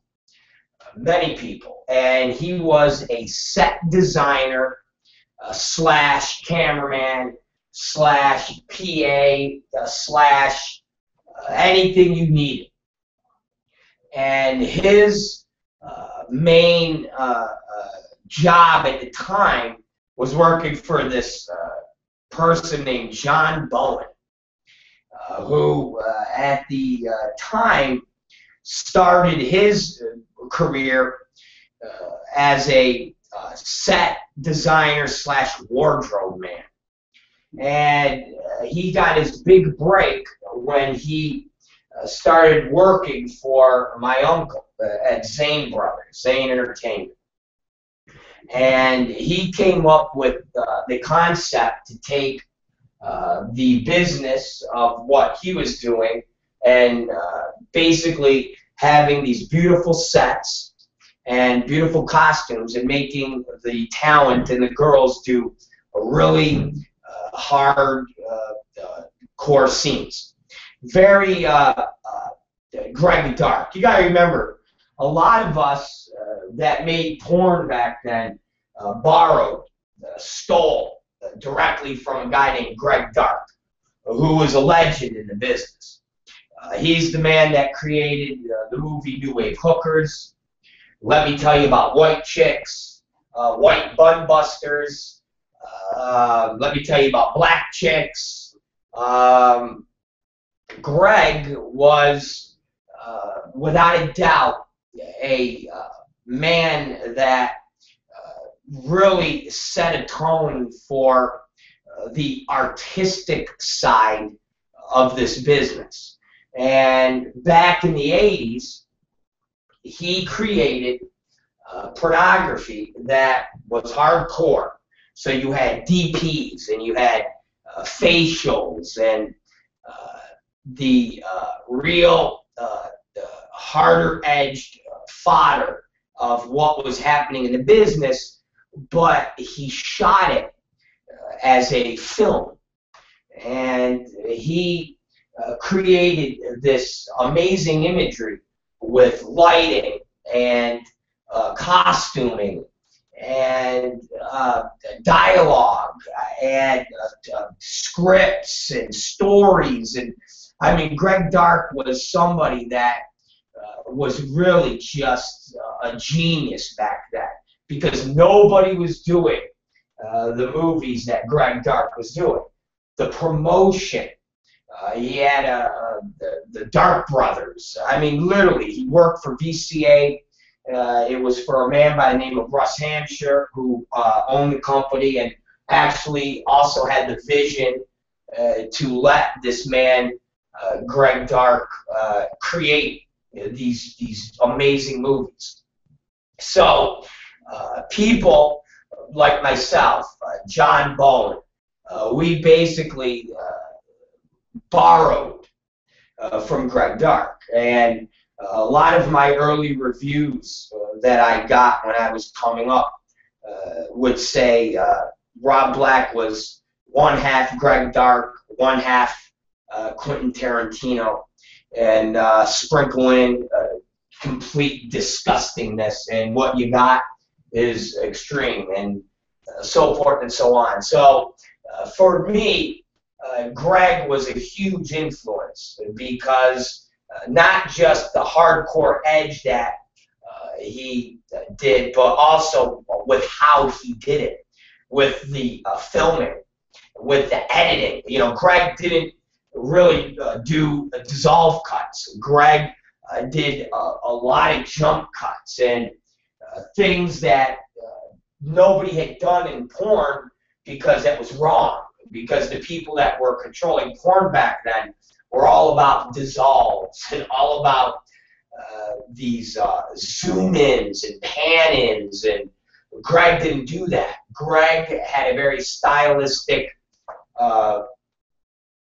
as you would say, MTV vibe. A lot of hard cuts, a lot of things that when the old guard of porn looked at, they said, "What the hell was that? That's an editing mistake." And you're like, no, no, no, no, it's supposed to be like that. No, you got to have it dissolve. It's like, no, no, no, no, no, no, man, no dissolve. It's a jump cut. That's bad. And, you know, people didn't see these things. Greg did, I mean, a lot of the stuff that I did were directly from Greg. You know, Greg would use people's faces as cuts, but the faces had nothing to do with the sex going on. So if Greg had a DP going on with Ginger Lynn or a Tracy Lords or something like that, and it was an imagery of hell, and you had people in the audience dressed as babies or whatever it would be, and the girls getting fucked, and you would go from the hardcore close-up of the DP to the wide shot of the girl's face to a shot of one of the giant babies banging their bone on a table, back to the hardcore of the DP to a media, and you would just, it was like an overload of sensory, and it would just amazingly bounce around, and it would never get tired, and it just felt young. And he would use colors, purples and reds, and just things that the average porn mope back in the 80s had no concept of. And if it didn't have flat lighting and basically look like a episode of Three's Company, then it was shit. So Greg was really that pioneer. And then when you added in the costumes and those types of things, it was just amazing. Now, when I say costumes, girls dressed as devils, guys dressed as clowns, all of these things people didn't do. What people were doing back then, you know, were stories about somebody, you know, being a bored housewife and they have an affair with the milkman, and it's just your basic fodder of porn that would just require somebody to wear casual suits and garb like that. So when people like me and John Bone got into the filmmaking process, we basically modeled what we did after Greg Dark. So John Bowen started making movies with my uncle at Zane Brothers. And they started to create the hardcore films, DPs, gangbangs, and they would create these costumes and elaborate sets. And John Bowen would dress girls up as werewolves. Literally, he had a line called The Prey Fantasies. And you would see guys dressed as wolves with makeup on, and they would, you know, stalk a woman who was like fucking, what's it called? The Big Bad Wolf, Little Red Riding Hood, things like that. And the person that dressed the sets, the person that did the costumes, the person that did the special effects was a man named Israel Gonzalez. He was a young guy. And he was also a film artist, so to speak. He had all the film books. He knew blocking. He knew how to set up a shot. Was he the best at it? Of course not. He was a young kid that learned from books, learned from watching TV. But by far, he was a better technical person than 98% of the people that were in the business at the time. Israel's the one who gave me my first film camera. Literally gave me a high-8 film camera that I had no idea what to do with it except by film. And I was turned on to a guy named Greg Lewald who worked for a Super 8 film company in North Hollywood. And when I went there, Greg Lewald would give me the film that I needed, and he would say, well, are you shooting outside? Yeah, I'm shooting outside. Well, use this film. And if you're going to shoot inside, use this film. And then I would shoot these films and bring it to Greg, and he would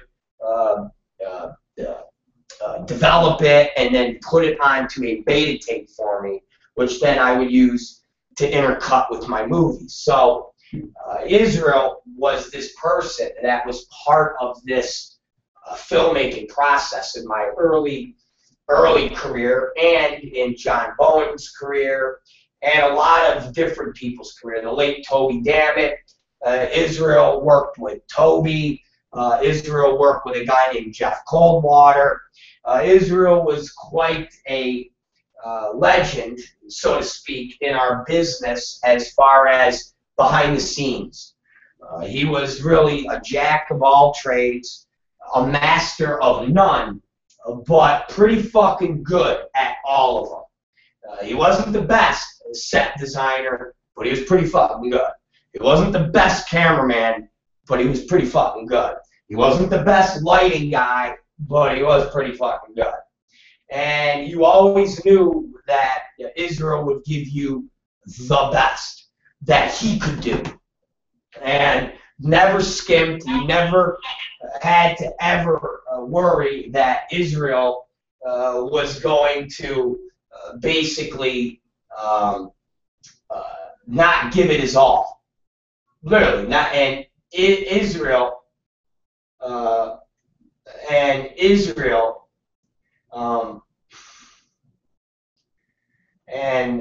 he is literally a really amazing and a good worker.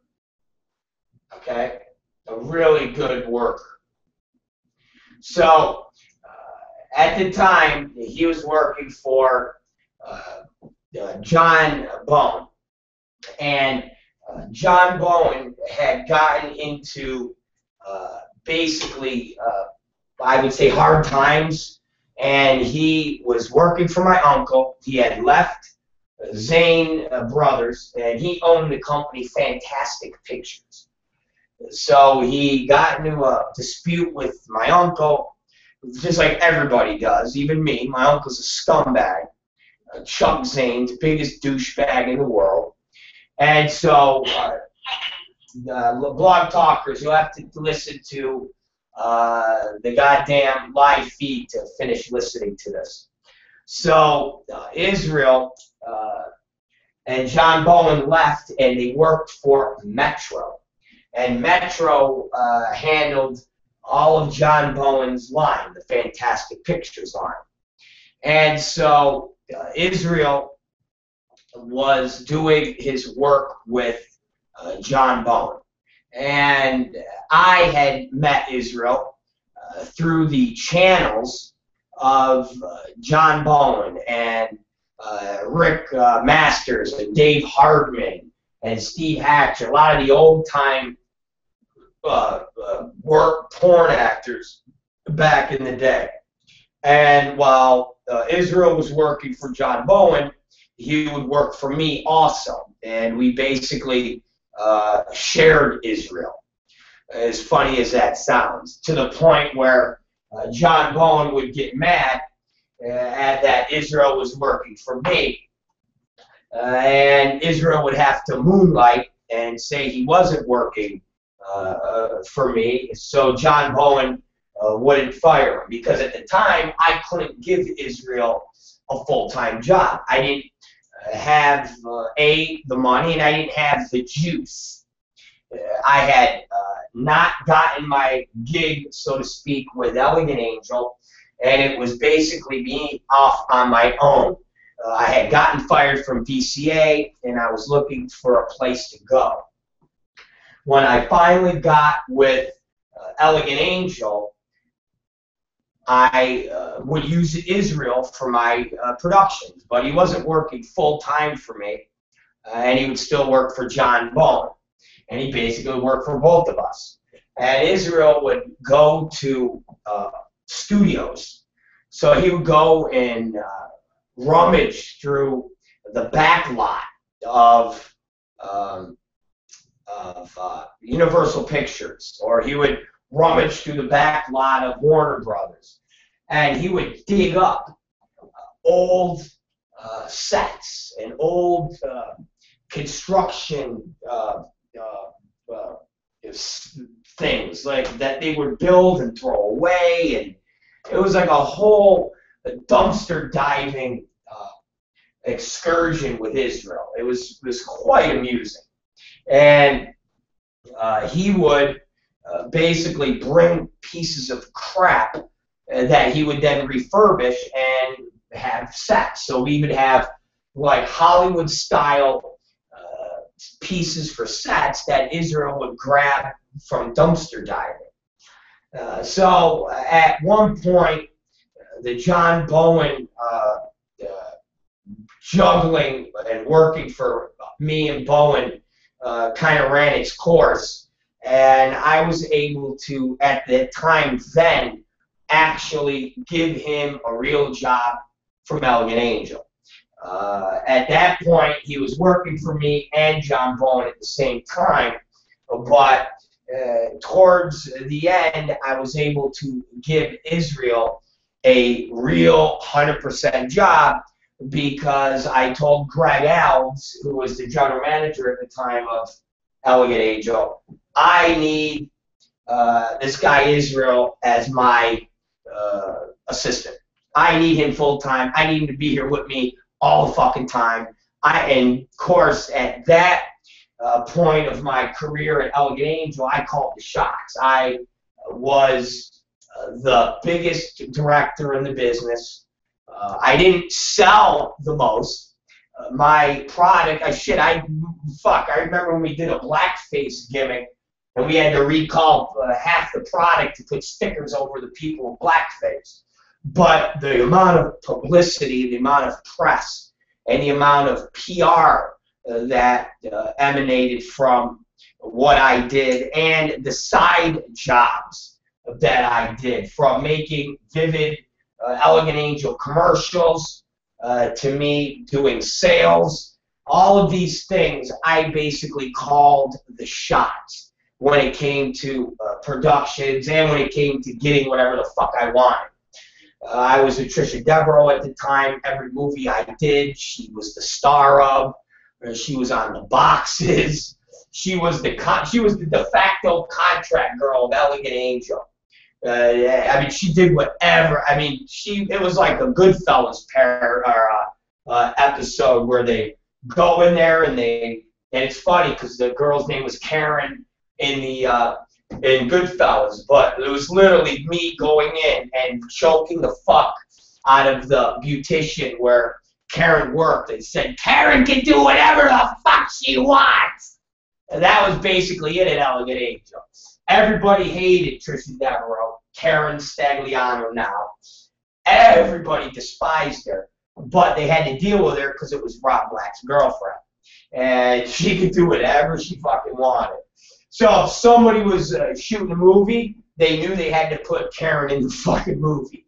Meaning, if it was something that was special, not just your basic gonzo shit, but if somebody was doing a feature, or if we brought in somebody that was going to make a feature, rather it was David Stanley and Mike Adams and Mike McCormick, Quasar Man, they had to use Trisha Devereaux in a fucking scene. Or if it was, you know, whoever, that people had to use my girlfriend in something that was for Elegant Angel. If we had promotions, Trisha Devereaux had to be in the fucking promotions. So we basically got Israel Gonzalez to work for me full time. And he was my camera guy. And he would shoot the blowjob movies, because at the time I did a line called Dr. Fellatio.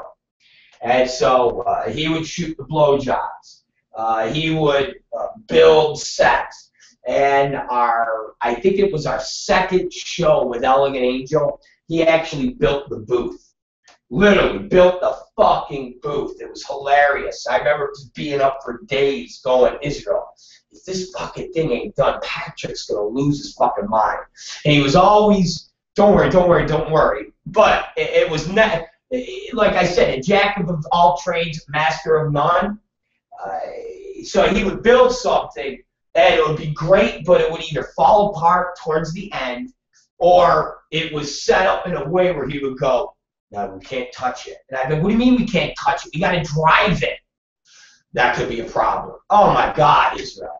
I mean, we did a scene in a movie called Sexual Atrocities where I told him, and it's funny because Panic at the Disco, actually, I think it's them that copied me.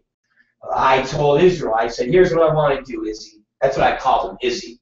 I said, I want to do a scene where we have guys, two guys, working at a fish factory. And he's like, He's a Mexican kid. That's all. That was his favorite. And I go, and I hold my head, I go, they're working in a fucking fish factory. And I go, and they're working behind the counters. And they have nothing on except fishing aprons, plastic fishing aprons with gloves on. I go, and it's a fishing cannery, and all over the counters are just dead fish and octopus and barracudas. And he's like, I go, and trash cans and things like that. And I go, and we have two girls that are basically acting as if they're fish. I go, so it's like you've got all these real fish, and then intermixed with the fish is girls that are now like fish. I go, they're like mermaids, merwomen, and they're amongst the fish. So you have dead fish, live fish, and human fish. And he's like, I go, and then the guys, I want to have fish bowls on their heads. And he's like, And I go, with real fish swimming inside. And he goes, done. I go, really done? Done. Okay. So we have the shoot at Track Tech Studios. This is the shoot that I told you about where Jay Gardenia, Justin Sterling, the douchebag, ran as a little bitch. And at that studio is where we shot a movie called Sexual Atrocities. And Israel comes there and builds this fucking set, this elaborate fucking set. And he gets out the fish bowls, and Rick Masters and Steve Hatcher are there, and he's got a bag of fish. Now, at the time, Israel was with a girl named Michelle, a little fat Mexican girl, and it was his girlfriend of many, many, many years, and she would accompany him a lot of times on these sets as his assistant. So we all got to know Michelle, and she was cool. We never really seen any weirdness with her. And Israel and Michelle are there, and she's got the bags of goldfish, and so Israel gets the fish tank, the helmets, and he puts it on Dave Hardman's head, pours the water in, puts the fish in, and I'm standing there looking at it, and it's leaking, just leaking. So the seals that he made to enable this helmet just starts leaking, and I think I actually have the movie. Hold on, you guys. I actually have the movie. So here's the movie. Here it is. This is what the helmets look like, if you could see it right there. See that? The YouTubers, that's Dave Hardman's head. That's the goldfish. That's Trisha Devereaux when she was beautiful and looked good. My people in the Rob Black Show, there's the helmet. That's what the helmet looked like with the fish. There's Trisha Devereaux when she was beautiful. There's the girl with the fish. See the girl with the fish holding the fish? There's the girl with the fish holding the fish. See? So we are looking at this helmet, and it's fucking just water seeping out. And I'm like, ay, ay, ay. So I go, Israel, man, what the fuck? And he goes, well, I couldn't get the water to stop, I guess, in these holes. And I go, well, okay. I mean, what am I going to say? Oh, you suck, you're a loser. I never made a fishbowl helmet. Seriously, I've never made a fishbowl helmet. I have no idea how to do anything like that. And it's badass. It's just leaking. And it's becoming a fucking issue because the water is seeping out. So I go, you know what? It's all right. I go, we'll have the guys with the fishery helmets on, and we'll have the girls basically wiping the water on their bodies like it's part of the act. It's just part of the act that they're wet fish helmet guys. And we get through the scene and do the scene, and life is grand. And that is basically how we built things. During that movie also, we had a spot where we have gargoyles.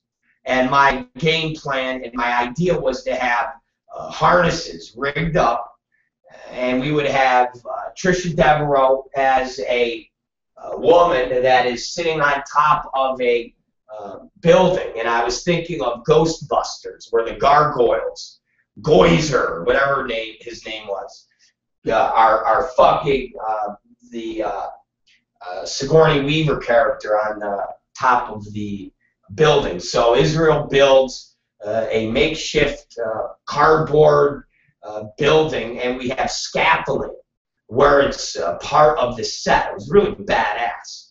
And the concept is to have these harnesses rigged up and to the top of the ceiling of Track Tech, about 20, 25 feet, and we would pull the actors from the top to the bottom on these fucking harnesses.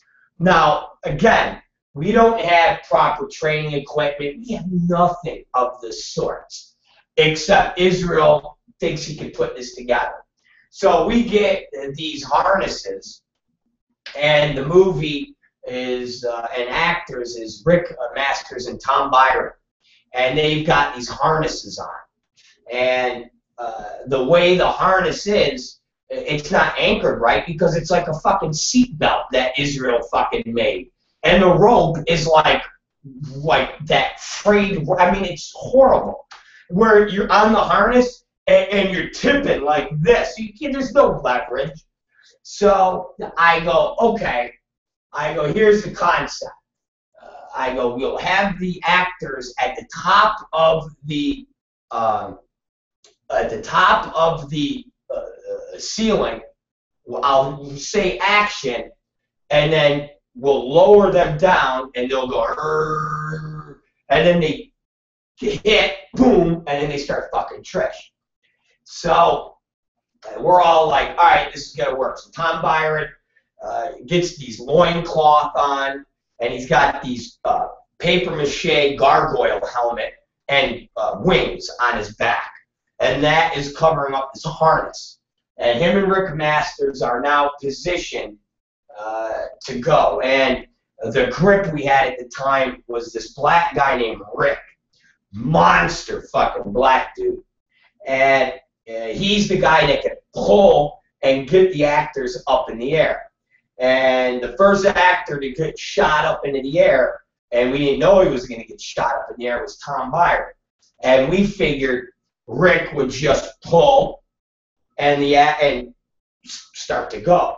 Well, we say count of 3, 1, 2, 3, and Rick literally takes that rope and pulls like this. Tom Byron literally shot from the floor of Track Tech Studios to 20 feet in the air. He hits the top of the fucking ceiling and is now screaming at the top of his lungs, "Get me down! Fuck you! Get me down!" Fucking, we bring him back down. Byron's like, I quit, not doing it. I don't care if Patrick fires me. I ain't doing the fucking scene. Fuck you guys. And we're laughing our asses off because A, it was fucking hilarious, and B, he almost died. And it's fucking hilarious. So I look at Rick. Rick looks at me and goes, we're like, Jesus Christ. So we go to get, who'd I get? Rick Masters, it was Rick Masters, to take the place of Tom Byron. And we get ready to do it again. And after about an hour of prepping and doing this, Rick Masters is now in position, and Rick Masters tells Rick, the black grip, it's all right, I'm not afraid of heights, and we're cool, and you can, shoot me up there. Well, Masters weighs less than Tom Byron, so the belt and the pulley is even more rickety. Well, Rick, the grip, pulls Masters' rope.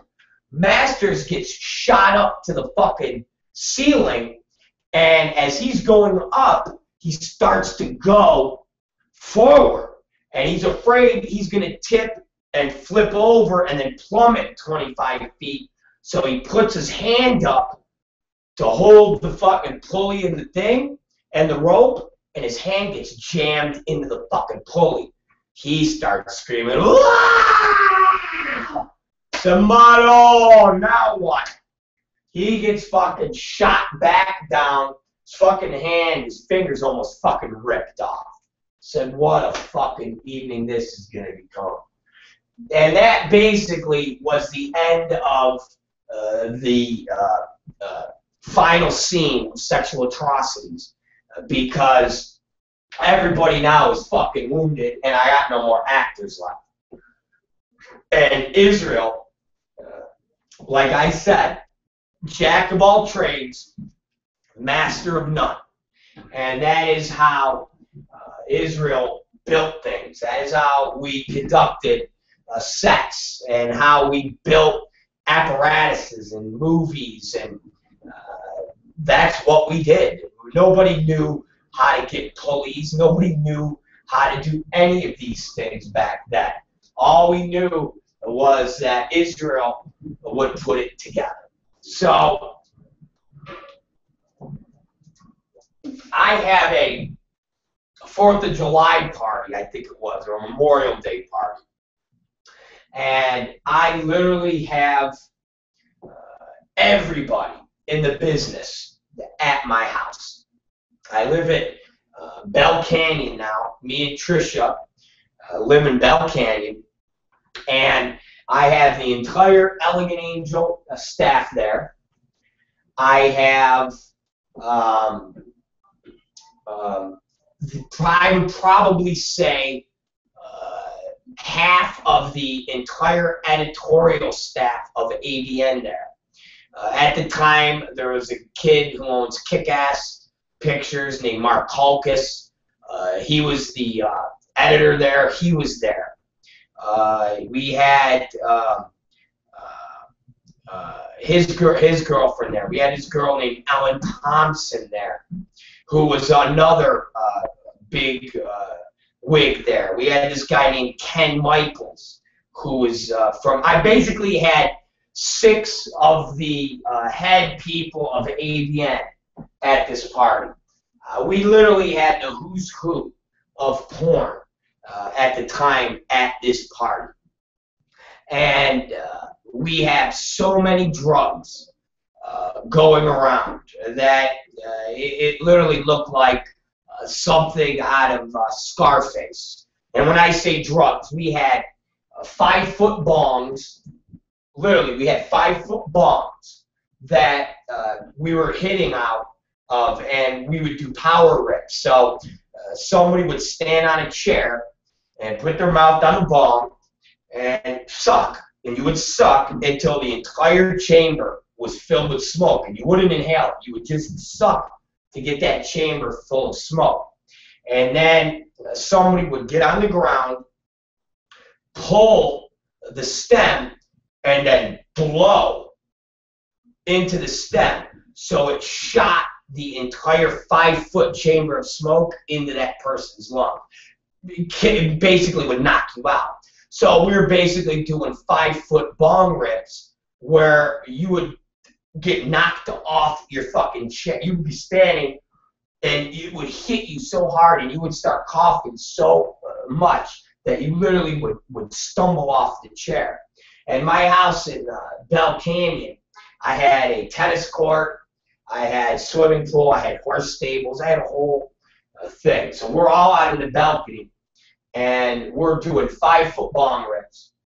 We've got bottles, literally bottles, this much of GHB.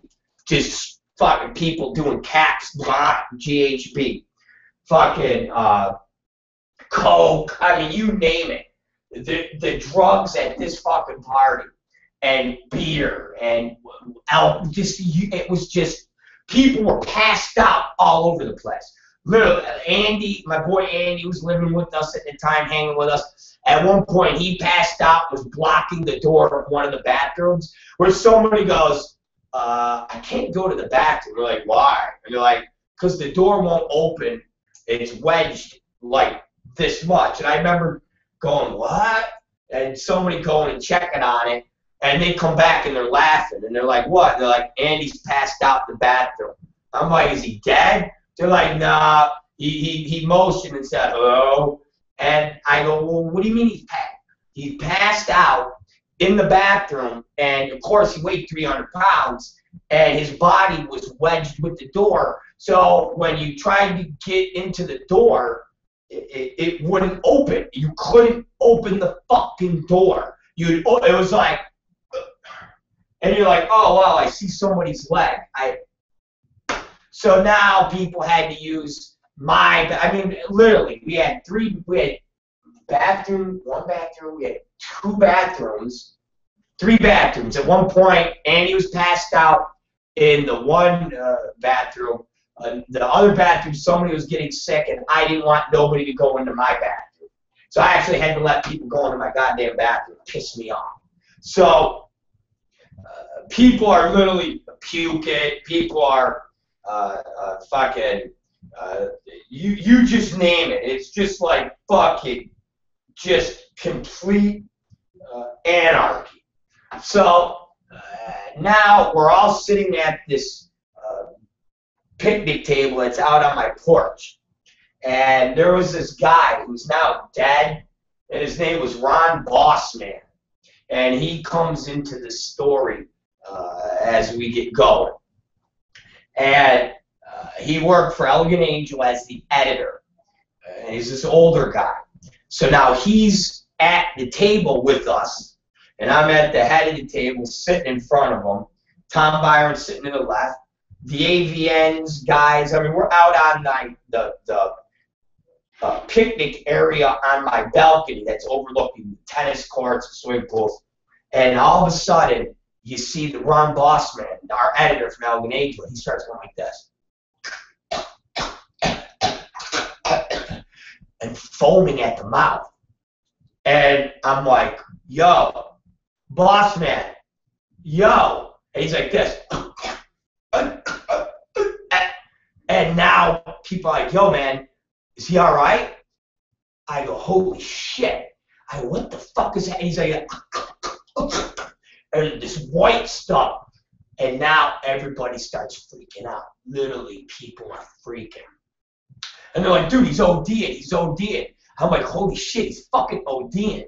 And Tom Byron's sitting next to him. And now Ron Bossman is like starting to convulse. And Tom Byron's like, nah, he's not ODing. Well, at this point, the AVN people, Mark Kalkus, Ken Michaels, they get up and run down the stairs. Literally, they run down the stairs. People are taking off because everybody's thought is death, an OD. Who wants to be at an OD fucking house with all of these drugs? So now Trisha Devereaux stands up from the chair and goes, I'm calling the paramedics. And I go, don't you fucking call nobody, you motherfucker! Because in my head, there's no way we're going to have cops there. I don't even have guns there. I'm like, don't you mother! And she's like, he's going to die! And I'm like, if he fucking dies, we'll wheel his body out to the entrance of fucking Bell Canyon and we'll call the fucking police. And now Byron is looking at him and he's cut, and Byron's like, no. He's having a GHB reaction. He's not dying. And Karen's like, I'll call the police. And I jump over. And I'm like, and I grab her. I'm like, Karen, don't you? I go, Israel, get the fucking phone. So now Israel goes and grabs the phone and like, fucking goes, throws like that. Now there's no phone. It's like an episode of, it's like the movie Jaws. When Brody's like, Mayday, this is Orca. And Quint comes in the back and starts smashing up the back. And he's like, great! Now where are we, Quint?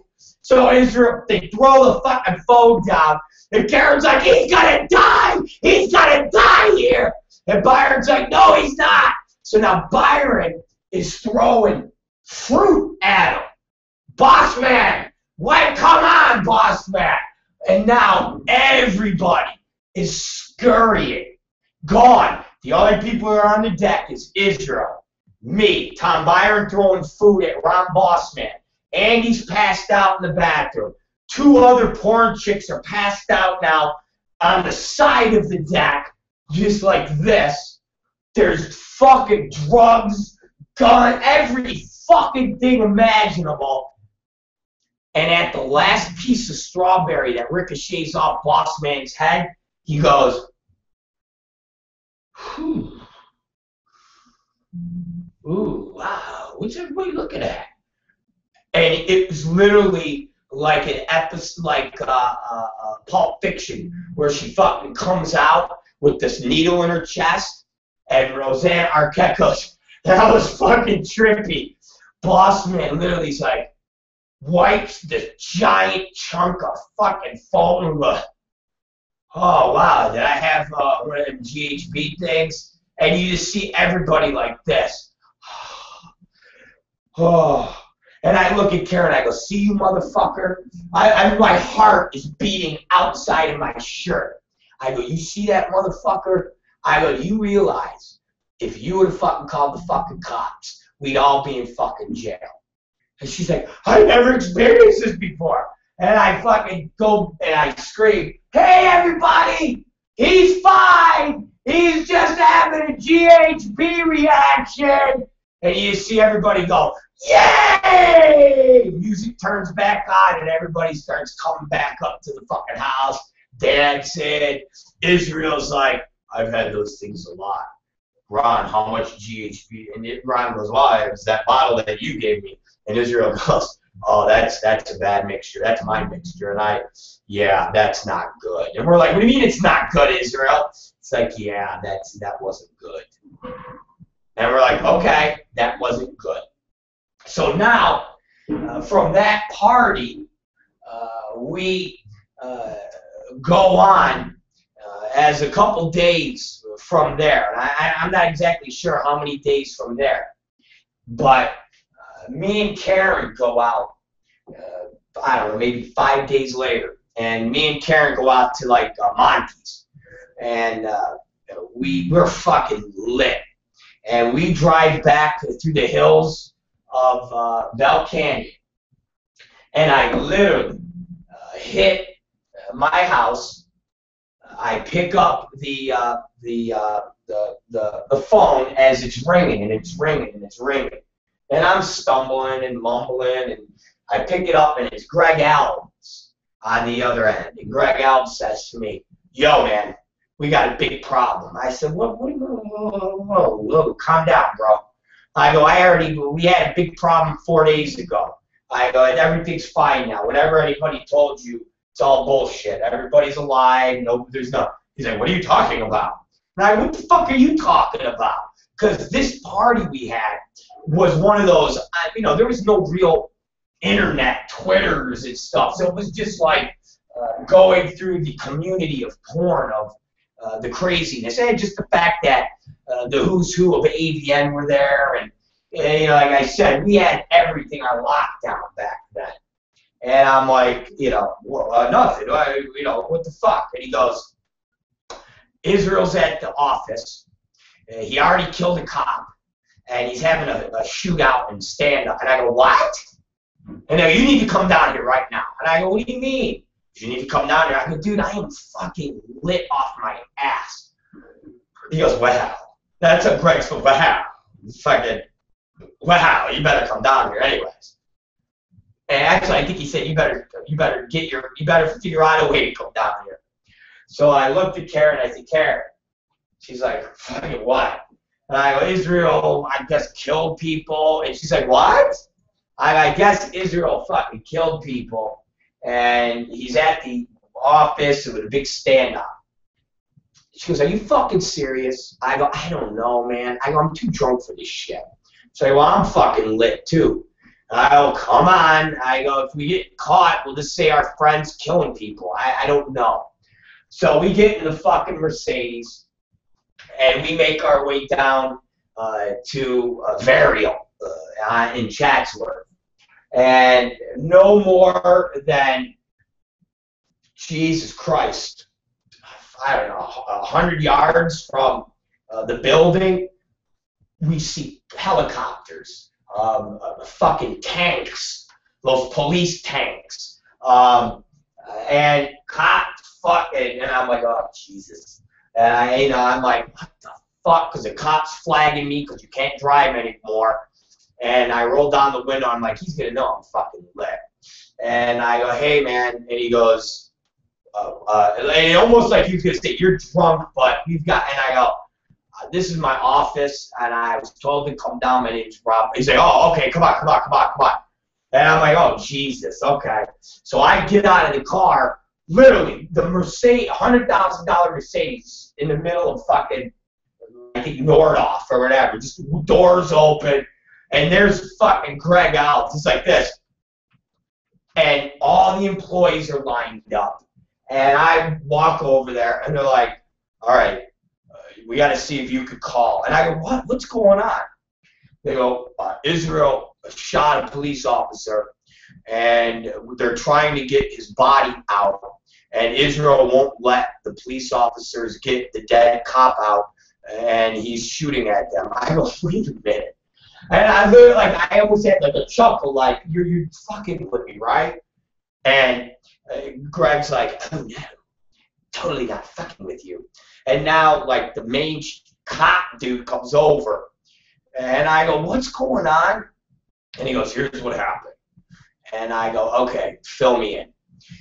He goes, basically, Israel got into a fight with Michelle that night. And what happened was they got into a beef at her house, or at his house. And he or she thought he was cheating, which he was. And they got into a beef, and so they reconciled that night, and Israel told her he was going to take a bath. Okay, she says. And he goes, you know, maybe you could join me and, you know, we'll make up and whatever. Because they would fight, I guess, a lot. We didn't know this. So Israel goes in to the bathroom and fills the bathtub up, filled with water.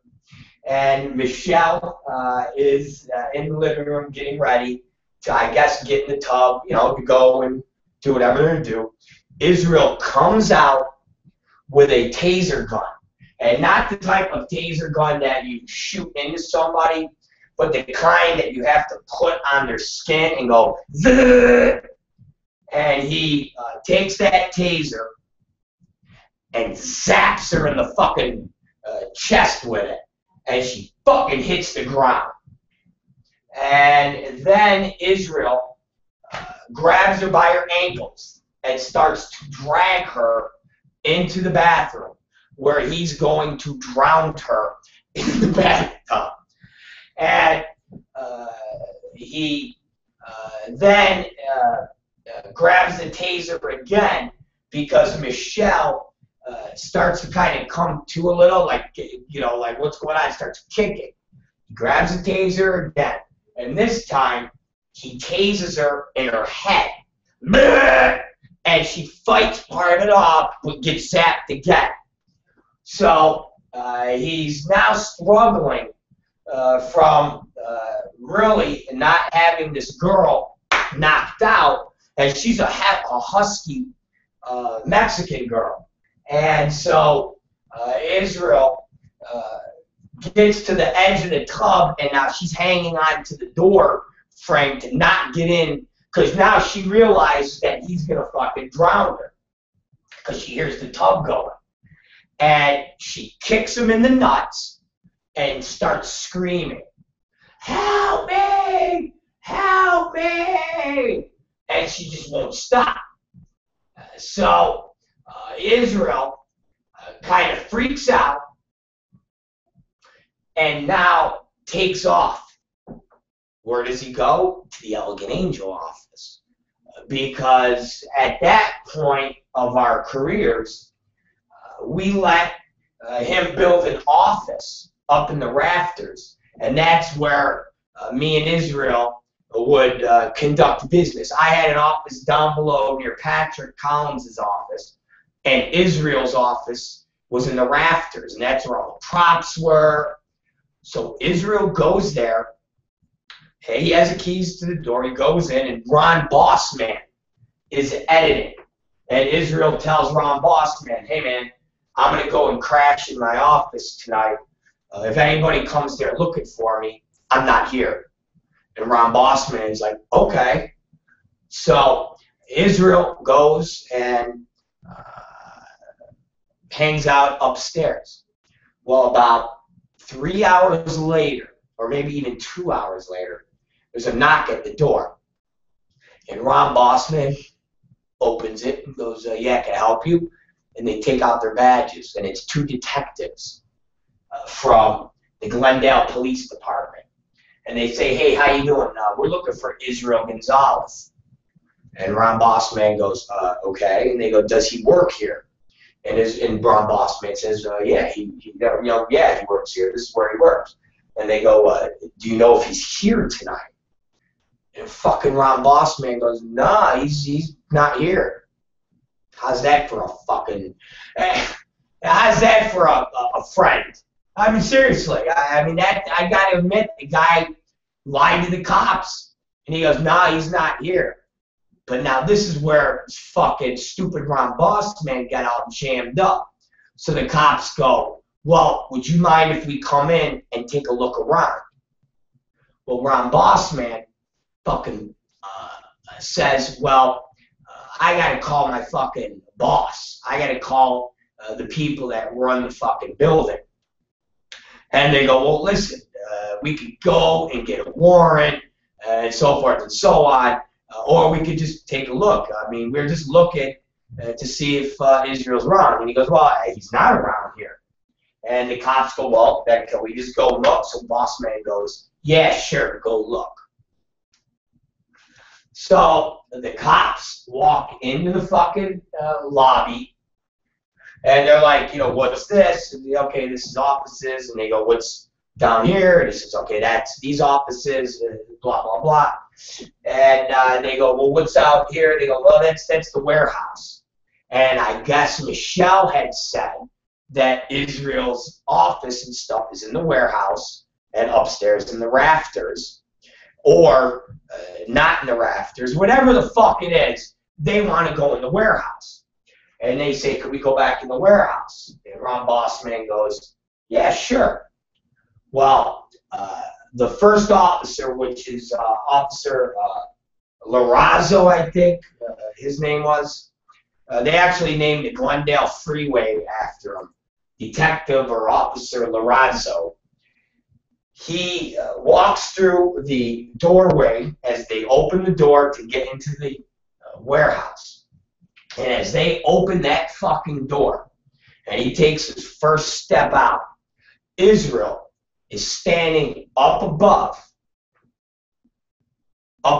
in the rafters, because he hears everything that's going on with Ron Bossman.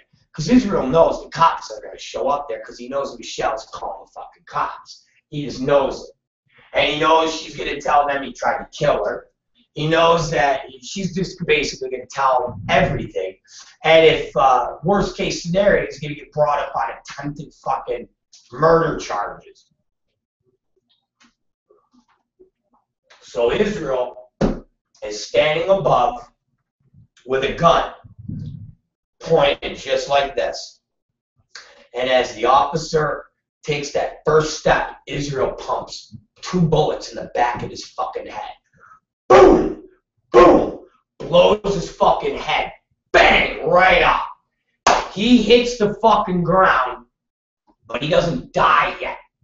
He's like half dead.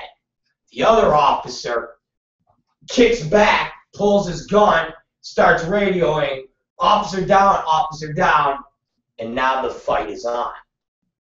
So now this motherfucker, as he backs out and he's back through on the phone, Israel runs down, grabs the officer's fucking pistol from the dead cop, his clip, and runs back up in top of the rafters.